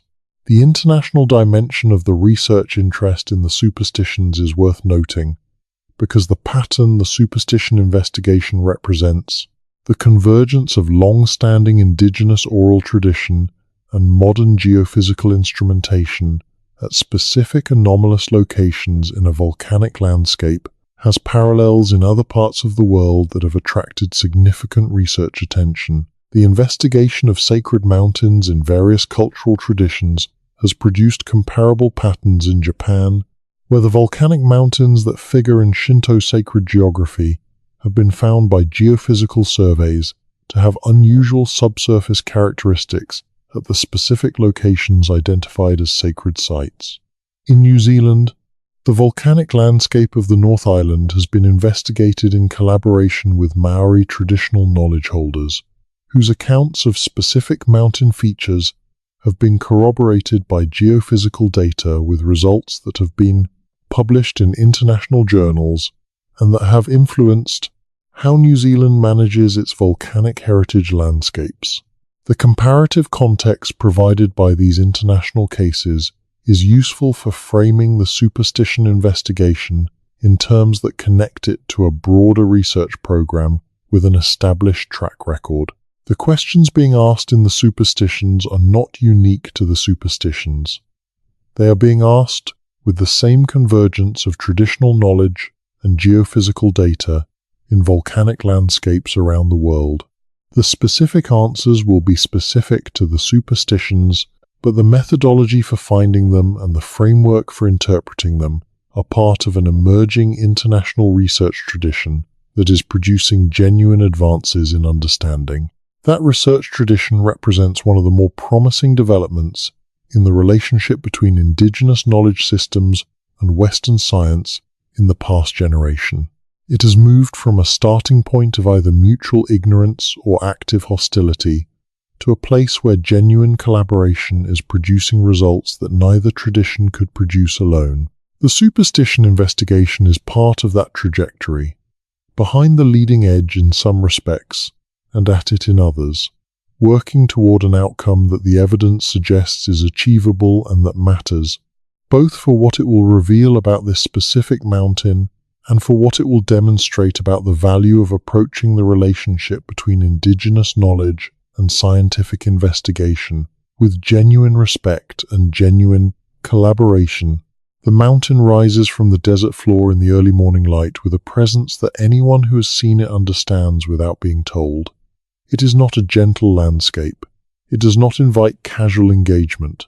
Its basalt ridgelines are sharp and its canyon walls are sheer, and its thermal environment in summer is punishing to anything without appropriate adaptation. It is the kind of landscape that teaches attentiveness to those who spend time in it and punishes the lack of it with a directness that is unambiguous. The people who first learn to pay the kind of attention the superstitions require, who develop the knowledge systems that encode what careful attention to this specific mountain produces, were experts in exactly the kind of attentiveness the mountain demands. They spent more time in the mountains, in a deeper relationship with the specific details of the terrain, than any researcher equipped with the most sophisticated instruments currently available can hope to approach in the years available for a field season or a multi-year project. The knowledge they produced is the accumulated product of that time and that relationship, compressed into forms that can survive transmission across generations and that retain enough of the original observational content to be useful as data even 1,000 years after the original observations were made. That is what oral tradition is, at its most functional. It is a compression algorithm for observational data, one that loses some information in the compression but retains enough to remain useful across time and cultural change and the disruptions of colonial history. The Superstition Mountain tradition is one of the better documented and better studied examples of that algorithm applied to a specific geological feature in a specific landscape. The research that is working to decode the compressed data and compare it to the instrumental record is the most interesting ongoing scientific investigation in the mountains. More interesting by far than any treasure hunt, more likely to produce results of genuine significance, and more respectful of the actual nature of the knowledge the mountains and their long-term inhabitants have to offer. The desert stretches south and west from the mountains toward the metropolitan area that has grown to the edge of the wilderness boundary over the past half-century.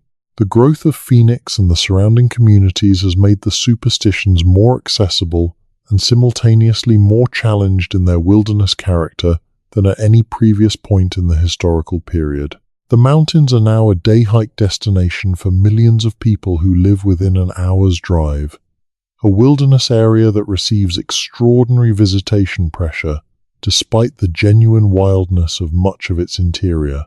That increased accessibility has not produced increased scientific understanding of the mountains. The treasure hunters are still treasure hunting, the hikers are still hiking. The mountains are still being understood primarily through the frame of the Lost Dutchman legend and the general wilderness experience of rugged terrain and spectacular scenery. The deeper understanding, the understanding that requires taking seriously the knowledge of the people who have known the mountains longest and bringing the instruments of modern science to bear on what that knowledge points toward, is still being built slowly by the researchers who have committed to the patient work of genuine investigation. They are getting closer to what the mountain has always contained. The instruments are more precise. The data is accumulating. The collaborative relationships are deepening. The framework for integrating traditional knowledge and geophysical science is becoming more adequate. The picture of the superstitions that is emerging is more complete and more honest than any picture that has been available before, and it is becoming more complete with each season of research that is added to the record. The mountain is patient. The knowledge has always been there. The understanding is coming, not as fast as the evidence warrants, but coming steadily toward the clarity that the questions deserve and that the research will eventually produce. The desert night over the superstitions is full of stars that the Apache watched for 10,000 years. And the rock beneath those stars contains whatever it has always contained, waiting for the science to confirm what the knowledge has always said was there. Something is inside the mountain. The Apache knew it. The instruments are finding it.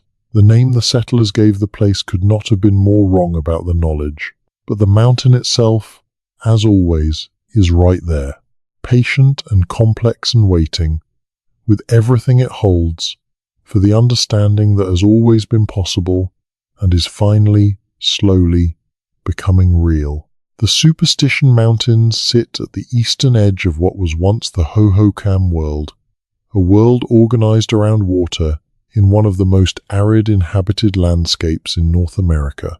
Understanding the relationship between those mountains and the civilization that grew in their shadow requires stepping back from the mountain itself and looking at the full system, the hydraulic civilization of the Salt River Valley and its centuries-long conversation with the terrain that shaped it.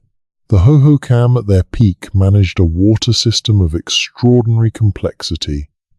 The main canal heads were positioned to capture the maximum possible flow from the Salt River during the unpredictable seasonal floods. The distribution networks branched and rebranched through the agricultural land with a logic that modern hydraulic engineers have studied and admired.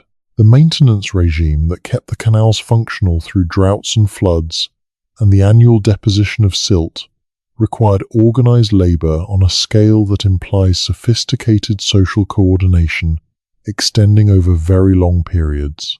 No written records survive from the Hohokam culture that would tell us directly how they organized that coordination, how decisions were made about canal maintenance and water distribution, who held authority over the system and on what basis.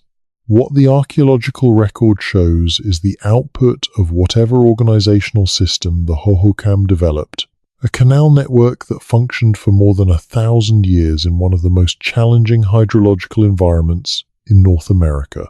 That record of sustained infrastructure management is, in its way, a more compelling demonstration of organizational sophistication than any written account would be, because it is the actual product of the system rather than a claim about it. The superstitions were part of the Hohokam world not as a resource to be extracted but as a landscape feature of their territory, part of the geographical context within which their civilization developed and within which their understanding of the world was organized. The specific relationship between the Hohokam and the locations within the mountains that the oral tradition identifies as significant is not directly documented, but the Hohokam relationship with the broader landscape of which the mountains are part, the relationship that produced the canal system and the agricultural community it supported, was a relationship of detailed practical knowledge accumulated over many generations of careful management. People who know a landscape that intimately, who have managed its water for 1,000 years, know things about it that are not visible to casual observers.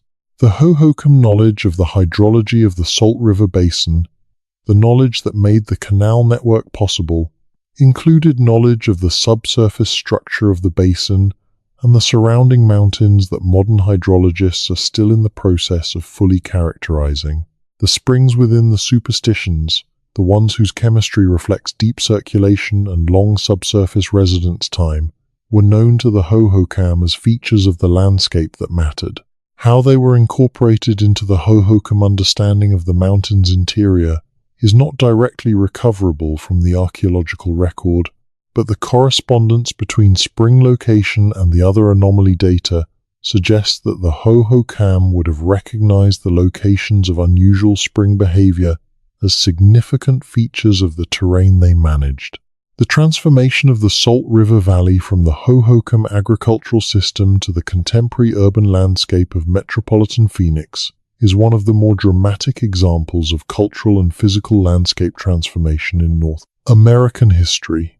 The original Hohokam canals were identified by the Anglo-American settlers who arrived in the valley in the 1860s and 1870s, and in many cases the modern Phoenix Canal network traces the same paths as the original Hohokam channels.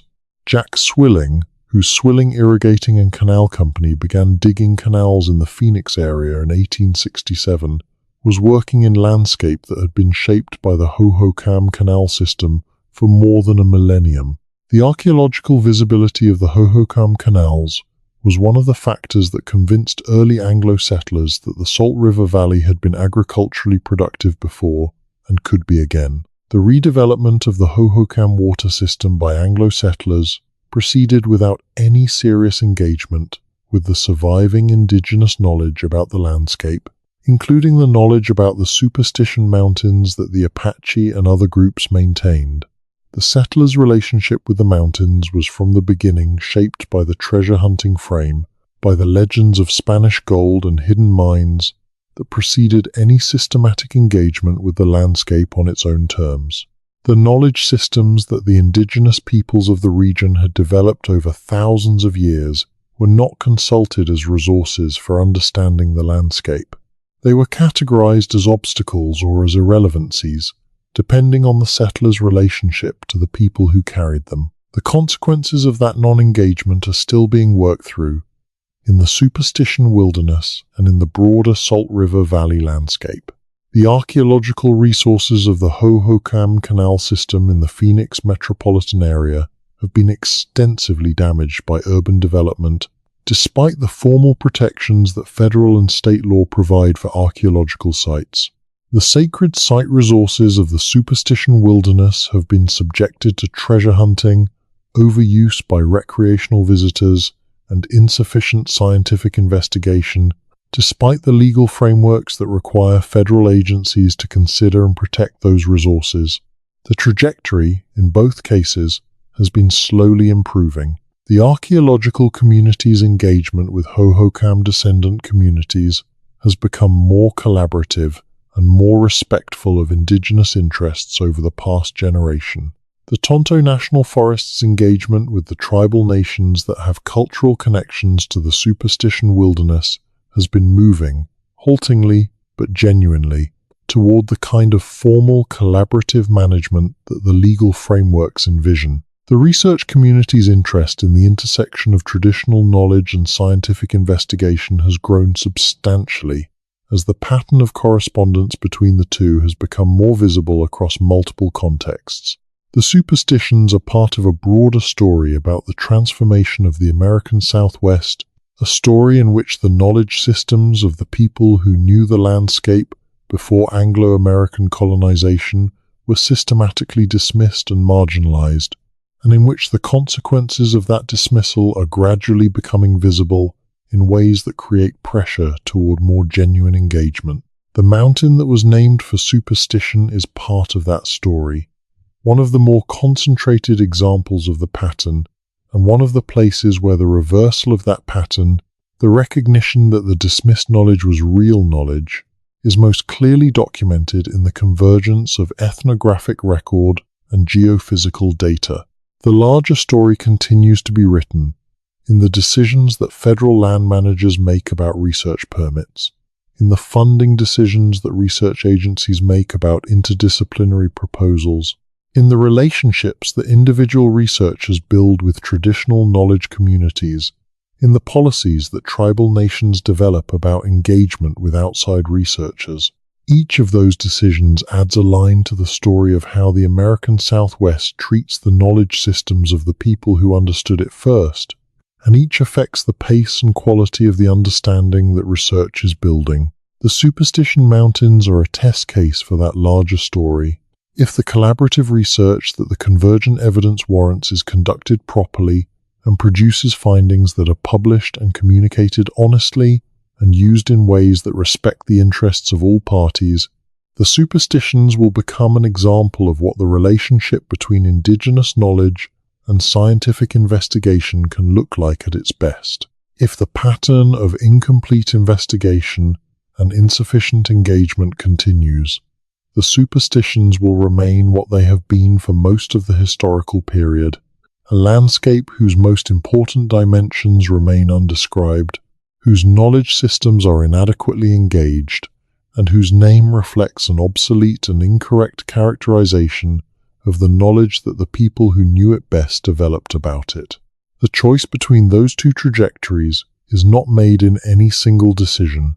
It is made cumulatively in the hundreds of small decisions about resources and relationships and research design that researchers and land managers and tribal cultural programs make every year.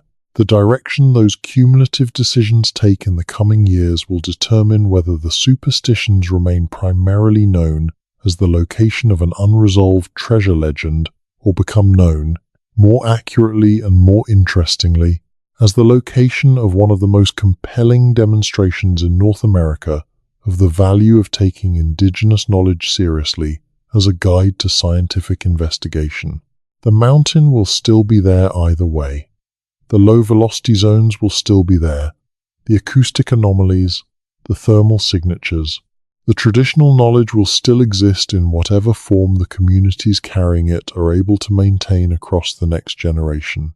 The question is whether the research community, properly supported and properly organized, will be there as well, bringing the instruments that can finally characterize what has been there all along. That question does not answer itself, but the evidence for why it should be answered affirmatively has been accumulating for 2 decades in the preliminary findings of the superstition research, in the correspondence between the traditional knowledge map and the geophysical data, in the consistency of the pattern across independent data sources and independent investigative approaches. The case for the investment in resources and relationships and time that genuine investigation requires is as strong as the evidence that has been assembled to make it. The Apache knew something real about this mountain. The evidence shows that clearly. What they knew, specifically and completely, in the vocabulary of geology and physics and archaeology, is still being assembled. But the assembling is underway. The mountain is patient. The knowledge is available. The instruments are getting better. The answer is there to be found in the convergence of everything that careful human observation has accumulated about this place over 10,000 years, and everything that modern science can bring to bear on the specific anomalies that observation has been pointing toward. The desert east of Phoenix holds its mountains in the early morning light, and the mountains hold whatever they have always held, and the people who have known those mountains longest are still here, still carrying the knowledge, still pointing at the places that matter. The science is catching up, slowly but catching up, and what it finds, when it gets there, will be worth the wait. The documentation of oral tradition as a research methodology has evolved considerably over the past century, from the early ethnographic work that recorded traditional knowledge primarily as cultural data to contemporary approaches that analyze oral tradition as a source of empirical information about the landscape and the natural world. The shift is not simply methodological. It reflects a deeper change in how Western science understands the nature and value of knowledge produced through sustained human observation of the natural world over long periods of time. The foundational assumption of the earlier approach was that scientific knowledge and traditional knowledge were fundamentally different in kind, that science produced objective facts, while tradition produced culturally constructed beliefs, and that the two could not be usefully compared or integrated in a single investigation. That assumption has been substantially revised by decades of research demonstrating that traditional knowledge about the natural world is often empirically accurate, that it is produced by methods of observation and inference that parallel those of science even when they differ in vocabulary and framework, and that it contains information about specific features of specific landscapes that would take years of expensive scientific investigation to compile from scratch. The revision of that assumption has not been uniform across disciplines or institutions. Some research communities have moved much further toward genuine integration of traditional knowledge than others. The field of ethnogeology, which studies the geological knowledge encoded in indigenous oral traditions, has produced some of the most convincing demonstrations of the accuracy and specificity of traditional knowledge about the physical landscape. The work of Patrick Nunn and Nicholas Reed on oral traditions encoding sea level changes that occurred thousands of years ago, demonstrating that specific Australian Aboriginal oral traditions accurately describe coastline features that existed before the end of the last ice age, has been influential in demonstrating the longevity and precision of which oral tradition is capable. That work, and the broader research program it represents, provides the most relevant methodological context for thinking about what the Superstition Mountain oral tradition might contain and how it might be investigated. If Aboriginal Australian oral traditions can preserve accurate geographical information about coastlines that were inundated 7,000 to 12,000 years ago, then the Apache oral tradition about specific features of the Superstition Mountains might plausibly preserve accurate information about features that have existed for much longer periods. The mechanism of transmission is the same: careful selection of what is important to preserve, encoding in memorable narrative forms that support accurate transmission, social reinforcement through repeated telling, and social correction of errors, and the high fidelity of geographical information that is directly relevant to the survival and well-being of the transmitting community. The specific features of the superstition tradition that make it most likely to be preserved with high fidelity are its survival relevance. The warnings about specific dangerous locations are exactly the kind of information that gets maintained most carefully in oral tradition, because getting it wrong has direct costs, and its geographical specificity, the precision with which specific locations are identified, makes the tradition useful as a practical guide, rather than as a vague spiritual narrative, and that practical utility is what drives the careful maintenance of the specific details. The survival relevance argument is particularly powerful in the superstition context. A community that spent time in the mountains, using them for hunting and for access to resources, had strong practical reasons to maintain accurate knowledge about which specific locations were hazardous.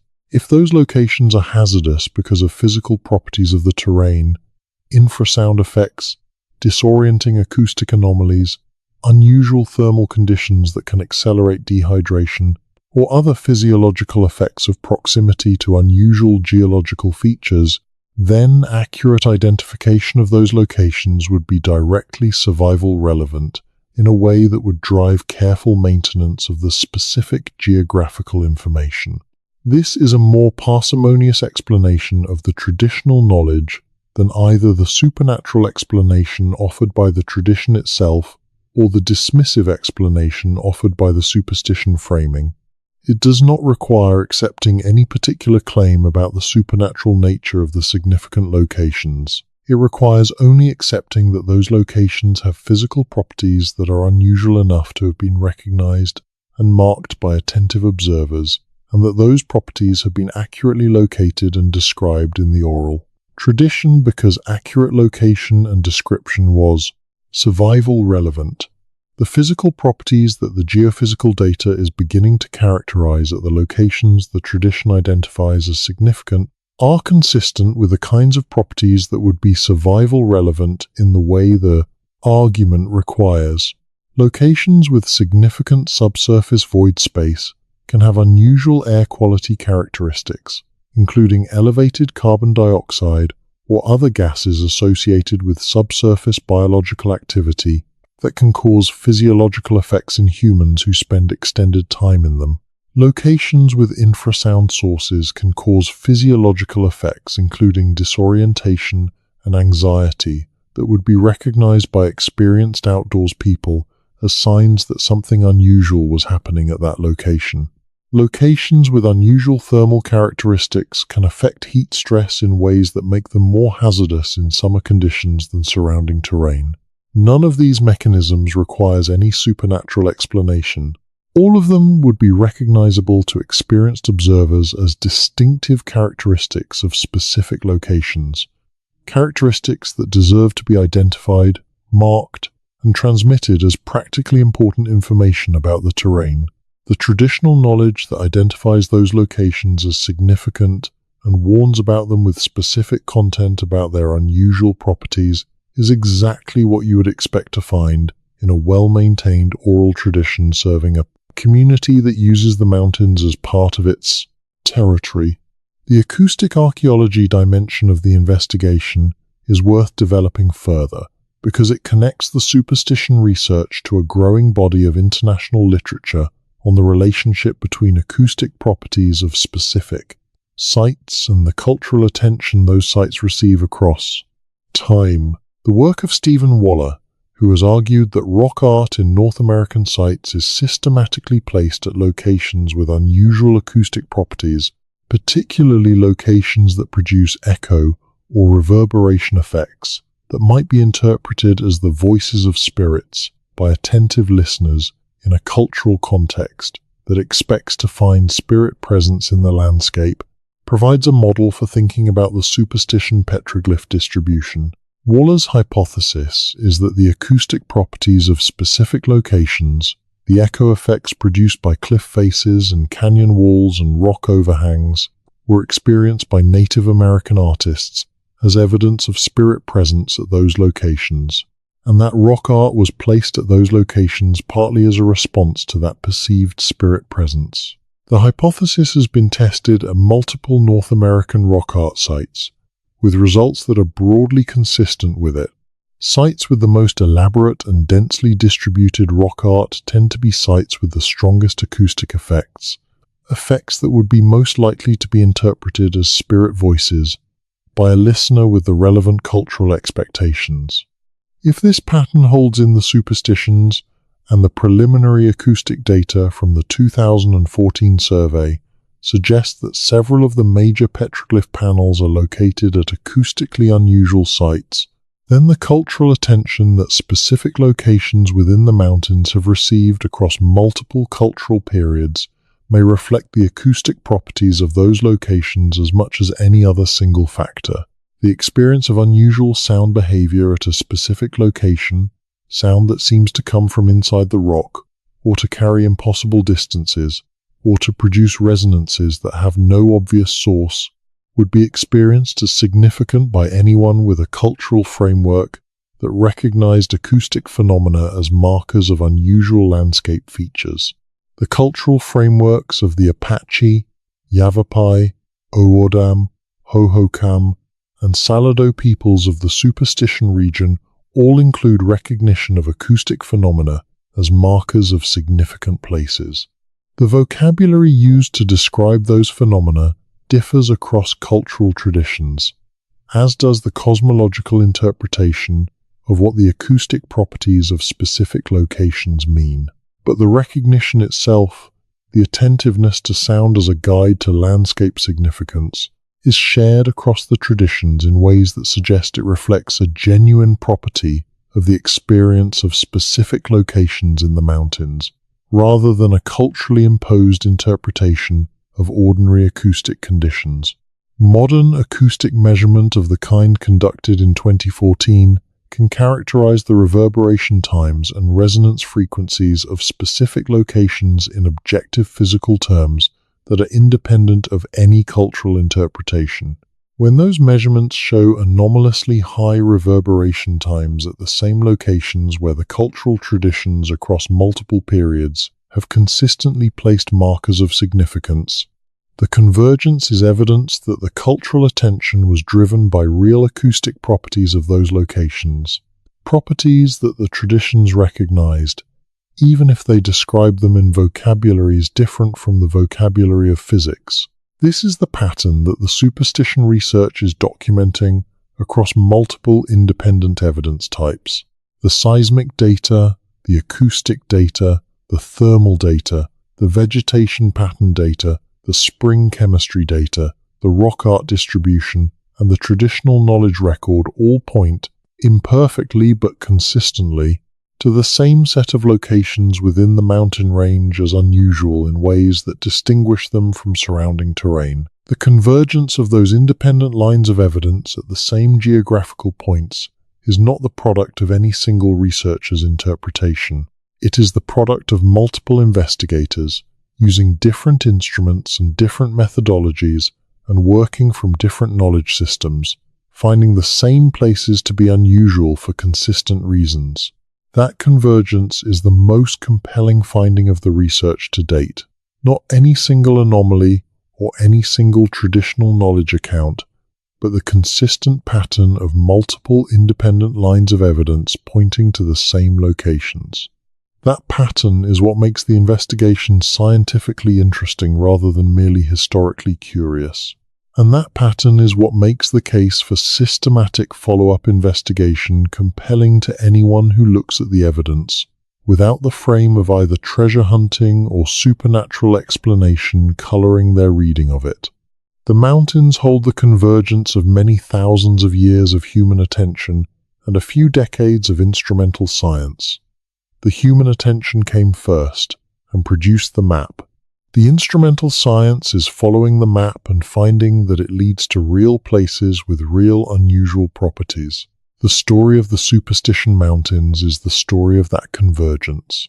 A story that began with the first careful observers who spent enough time in the mountains to notice that certain places were different, and that continues in the laboratories and field sites and collaborative meetings where researchers and traditional knowledge holders are working toward a description of those differences in terms that both knowledge systems can recognize as accurate.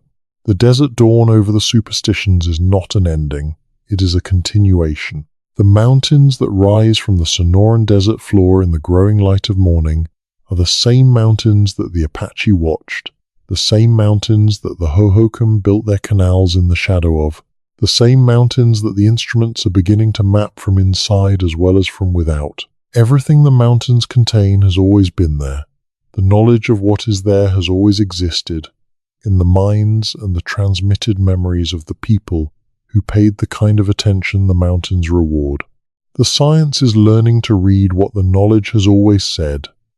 The mountain is patient. The conversation between the two, knowledge and science, tradition and instrument, 10,000 years of observation and a few decades of measurement, is the most important conversation about the superstitions that has ever occurred. It is happening now, slowly and imperfectly, but genuinely. And what it produces, when it is complete enough to describe clearly, will be worth having waited for, and worth having worked for, and worth the patience that the mountain has always required of everyone who approached it with something genuine to understand. The stars wheel overhead on a desert night, the same stars that the Apache read for navigation and for ceremony, the same stars that the Hohokam aligned their canals toward in ways that modern archaeoastronomers are still characterizing, the same stars that any careful observer standing in the superstition wilderness on a clear night can see with unfiltered clarity in the dry desert air. The mountain stands in its darkness beneath those stars, massive and complex and patient, holding whatever it holds, as it has always held it, for the understanding that has always been available to anyone willing to bring to it everything that the convergence of human knowledge and scientific instrument now makes possible. That understanding is closer now than it has ever been. The distance between the traditional knowledge and the scientific confirmation of what the tradition describes is narrowing with each season of research. The mountain will not close that distance for you. It will not yield its interior to any approach less serious than the one the evidence demands. But the evidence demands a serious approach, and the serious approach is underway. And what is inside the Superstition Mountains, whatever it finally proves to be, is worth everything that understanding it requires. The Superstition Mountains' relationship to the broader Sonoran desert ecology provides another lens through which the traditional knowledge about the mountain's interior can be understood. The desert itself is a system of extraordinary complexity, one in which the distribution of life is determined by water availability, temperature gradients, and substrate characteristics in ways that appear simple from the outside, but reveal profound depth of pattern to anyone who studies them carefully. The indigenous people of the Sonoran Desert region were among the most accomplished observers of that complex system in human history, and their knowledge of the desert ecology, including the specific ways in which the mountain ecosystem interacts with the surrounding desert, is another dimension of the comprehensive landscape knowledge within which the specific claims about the mountain's interior are embedded. The sky island effect, which ecologists use to describe the way mountain ranges in the Sonoran Desert function as isolated ecological refugia for species that require cooler, wetter conditions than the surrounding desert floor provides, applies to the superstitions in ways that make the mountain range a place of exceptional biological diversity relative to the surrounding landscape.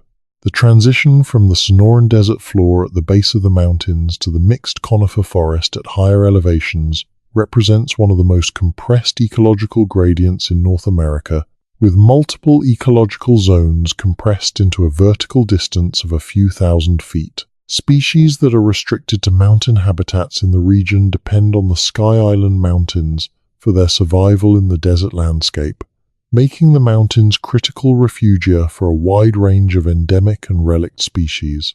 The Apache and Yavapai traditional knowledge about the plants and animals of the superstitions reflects detailed understanding of this ecological complexity, including knowledge of the specific microclimates within the mountain range that support unusual concentrations of biological diversity, knowledge of the relationships between specific geological features and the distribution of water-dependent species, and knowledge of the seasonal movements of animals through the mountain landscape in response to the availability of water, food, and shelter. This ecological knowledge is organized around the same set of locations that the geological and acoustic data identifies as anomalous, reflecting the fact that the geological features that create subsurface anomalies also create surface ecological anomalies that are visible to attentive biological observers. The intersection of geological anomaly and ecological anomaly at the same geographical locations is a pattern that the research has not yet fully characterized, but that the preliminary data suggests is real. Locations within the superstitions where the geophysical data shows unusual subsurface characteristics also tend to be locations where the vegetation shows unusual characteristics, where water emerges in unexpected places and quantities, where the microclimate is detectably different from surrounding areas, and where the distribution of animal species reflects the unusual conditions the locations provide. The traditional knowledge about those locations incorporates all of these ecological observations as part of the comprehensive understanding of why those places are distinctive. The canyon wren, whose cascading song is one of the most distinctive sounds of the Superstition Canyon system, is described in Apache tradition as an indicator species for certain locations within the mountains.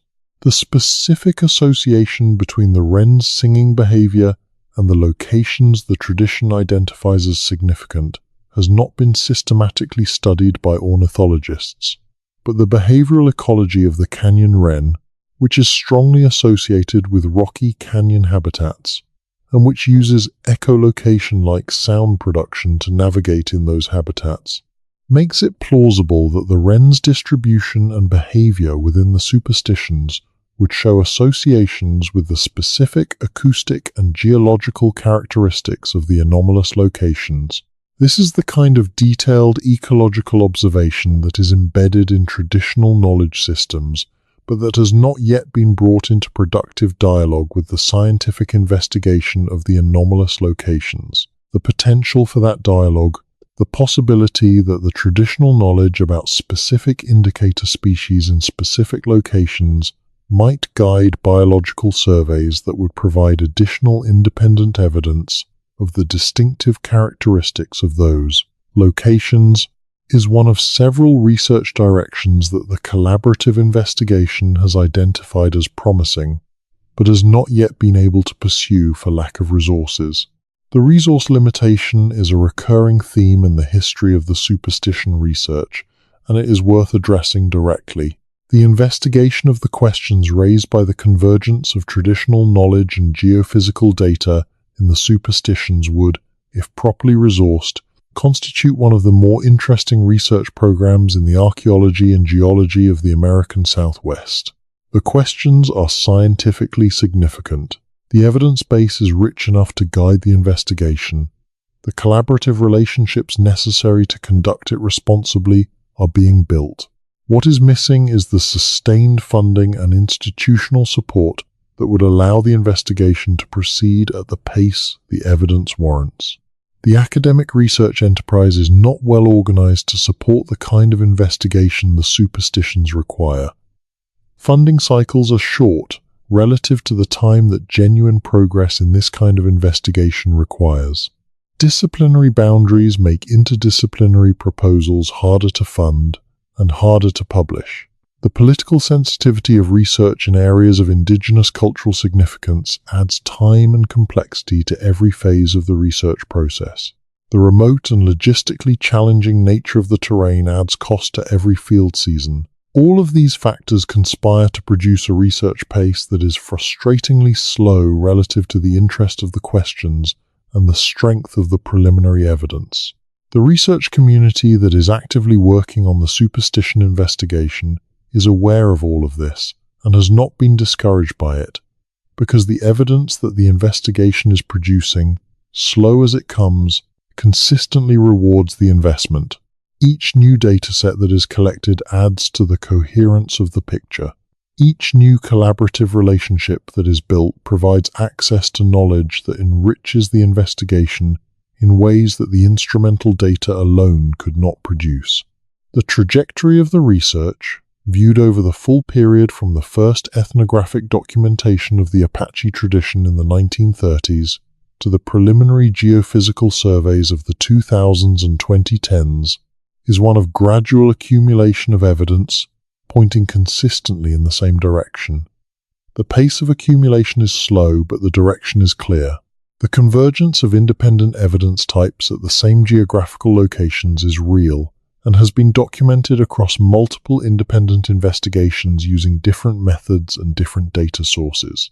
The case for the existence of unusual subsurface features at those locations, features that the traditional knowledge identified as significant long before any instrument existed to detect them, is stronger than it has ever been. What remains is the detailed characterization of what those features are, and that characterization requires the systematic investigation that the preliminary data has been calling for since the 2006 seismic study recommended follow-up. The follow-up is overdue. The evidence for conducting it is strong. The collaborative relationships that would make it both productive and responsible are being built. The moment at which all of those elements come together in a research design adequate to the questions is not yet here, but it is closer than it has ever been. The Superstition Mountains have waited 15 million years for the geological processes that shaped them to produce their current form. They have waited 10,000 years for the people who observed them most carefully to produce the knowledge tradition that describes their interior. They have waited a century and a half for Western science to begin paying serious attention to what the tradition describes. They can wait a few more years for the investigation that will finally characterize what the tradition has been pointing toward all along. The patience the mountain requires is not geological patience. It is not the patience of millions of years of tectonic process. It is human patience, the patience of sustained attention and sustained relationship building over periods of time that exceed the attention spans of individual research projects and individual researchers. That human patience is rarer and more valuable than any geological process. And in the superstition investigation, it is being exercised by people on both sides of the knowledge divide, by the traditional knowledge holders who continue to maintain and share the knowledge that the research draws on, and by the researchers who continue to build the relationships and compile the data despite the institutional barriers and the funding constraints and the logistical challenges that slow their progress. The convergence they are working toward is not a convergence on a single answer to a simple question. It is a convergence on a more complete and more honest understanding of one of the most complex and most culturally significant mountain landscapes in North America. The understanding that convergence produces will be different from anything that either the traditional knowledge alone or the geophysical science alone could have produced. It will be the product of the two working together, each informing and enriching the other, each providing dimensions of the picture that the other cannot provide on its own. That kind of understanding, genuinely interdisciplinary and genuinely collaborative and genuinely respectful of the knowledge that both traditions bring to the investigation, is the most valuable product that the superstition research can produce. Not just the specific finding about what lies beneath the surface of the mountains at the locations the traditional knowledge identifies as significant, important as that finding will be, but the demonstration that this kind of investigation is possible, that traditional knowledge and scientific investigation can be brought into productive relationship, and that the result is a more complete and more accurate understanding of the landscape than either could produce alone. The mountain rises from the desert, patient and complex, carrying within it whatever it has always carried, waiting for the science to confirm what the knowledge has always said. The waiting is almost over. The confirmation is coming, and when it arrives, the Superstition Mountains will be known, not for the name the settlers gave them in their dismissal of what the people who knew the mountains best had spent 10,000 years learning. They will be known for what they actually are, a geological phenomenon of unusual complexity, recognized as such by the most careful observers who ever spent time within them, carrying within their volcanic interior features that those observers described with remarkable accuracy, and that the instruments of modern science are now, finally, beginning to understand. The desert holds its breath on a still night east of Phoenix, and the mountains stand in their darkness above the desert floor, and inside them whatever they hold is still there, as it has always been, patient beyond any patience the research project requires, ready to be understood by anyone willing to bring to the task the full weight of what human knowledge, in all its forms, has assembled about this extraordinary, misnamed, long misunderstood place. The elders were right.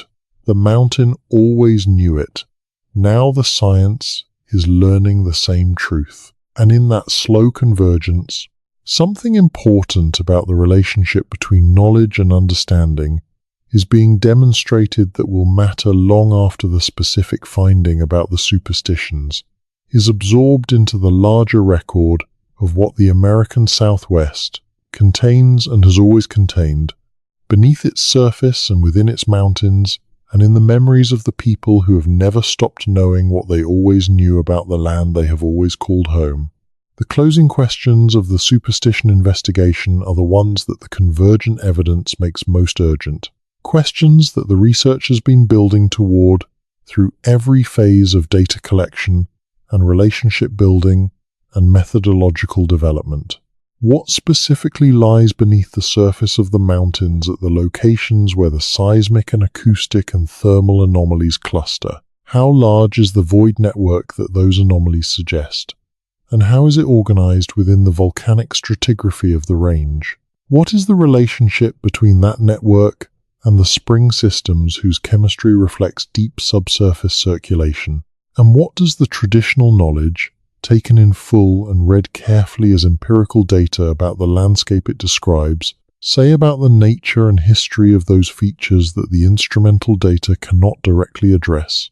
Those questions do not have final answers yet, but the research is close enough to the answers to describe the shape they will take. The void network is real, distributed across a specific set of locations within the mountains that correspond with unusual precision to the locations the traditional knowledge marks as significant, extending to depths that the preliminary seismic data suggests but has not yet precisely characterized, with acoustic and thermal properties that confirm the presence of air-filled void space connected to the surface through pathways that create the surface signatures the data has detected. The traditional knowledge describes features of the network that the instrumental data has not yet been able to confirm or deny, features that would require targeted downhole investigation or detailed acoustic survey to address, investigation that the preliminary data justifies and that the collaborative relationships necessary to conduct it are being built to support. The scale of what the convergent evidence suggests is present within the superstitions is not yet fully characterized, and caution about claiming more than the data supports is appropriate. But the scale of what the data has already confirmed, the reality of anomalous subsurface features at the locations the tradition marks as significant, the consistency of the pattern across independent data sources, the accuracy of the traditional knowledge in the specific, geographically precise way the 2009 analysis documented, is already sufficient to change the terms of the conversation about the Superstition Mountains fundamentally and permanently. The conversation is no longer about whether there is something worth investigating at those locations.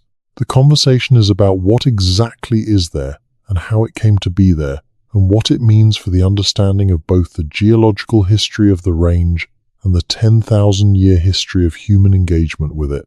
That conversation is the most productive conversation about the Superstition Mountains that has ever been conducted. It is the conversation the evidence has been demanding since the first preliminary geophysical data was collected in the mountains and compared to the traditional knowledge record. It is proceeding, slowly and with all the complications that genuine interdisciplinary collaborative research in a politically sensitive and logistically challenging landscape involves. And it is producing understanding that is genuine and accumulating and pointed clearly in the direction of the answer that both the traditional knowledge and the geophysical data have been indicating all along. The mountain is there, the knowledge is there, the instruments are there, the relationships are being built, the understanding is coming. And when it arrives, it will be worth everything: the patience of the mountain, the patience of the knowledge holders, and the patience of the researchers who have committed to taking seriously what the evidence has always said required serious attention. The Superstition Mountains are not what the settlers named them. They never were. The science is learning what the Apache always knew.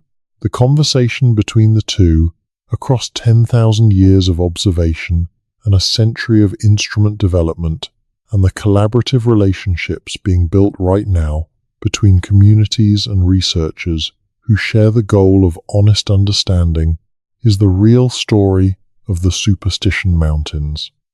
And it is a story that is still being told. The Superstition Wilderness receives hundreds of thousands of visitors every year, most of them drawn by the same combination of dramatic scenery and romantic legend that has defined the mountain's public identity for a century and a half.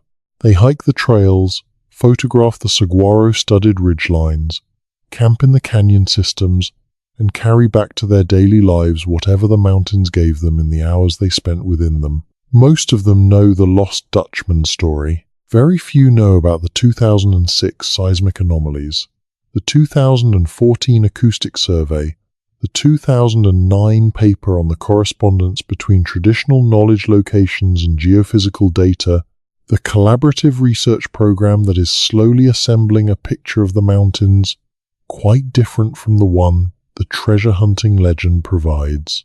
That knowledge gap is not the visitor's fault. The story of what the superstitions actually contain, and what the people who knew them best have always said they contain, is not the story that has been told in any accessible public form. The treasure legend fills the interpretive vacuum that the absence of that other story creates, and it fills it effectively because it is dramatic and accessible and satisfies the human appetite for mystery in a way that geophysical anomaly data and ethnographic field notes, however significant, do not. The gap between the accessible mystery story and the real scientific and historical story of the superstitions is one that this investigation and the research it describes exists to begin closing. Not by replacing one story with another, not by reducing the genuine complexity of the mountain's history to any single narrative, but by adding to the public understanding of the superstitions the dimension that has been most consistently missing from it. The recognition that the people who knew these mountains most intimately, who built their knowledge of the mountains through thousands of years of careful observation, were right about what they said was in them. That recognition changes everything about how the mountains are understood. It does not make the mountains less mysterious. It makes them more honestly mysterious, more deeply interesting, more worthy of the serious investigation that the evidence has always called for. The name says superstition, the knowledge says otherwise.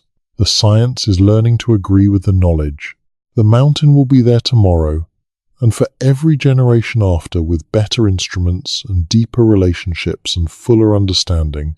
The knowledge will be there, and the convergence of knowledge and instrument continues, patient and accumulating, until the Superstition Mountains are understood as what they are, a landscape that the people who knew it best described accurately, that modern science is confirming, and that deserves the serious investigation its evidence has long demanded, and that is, at long last, well and truly underway.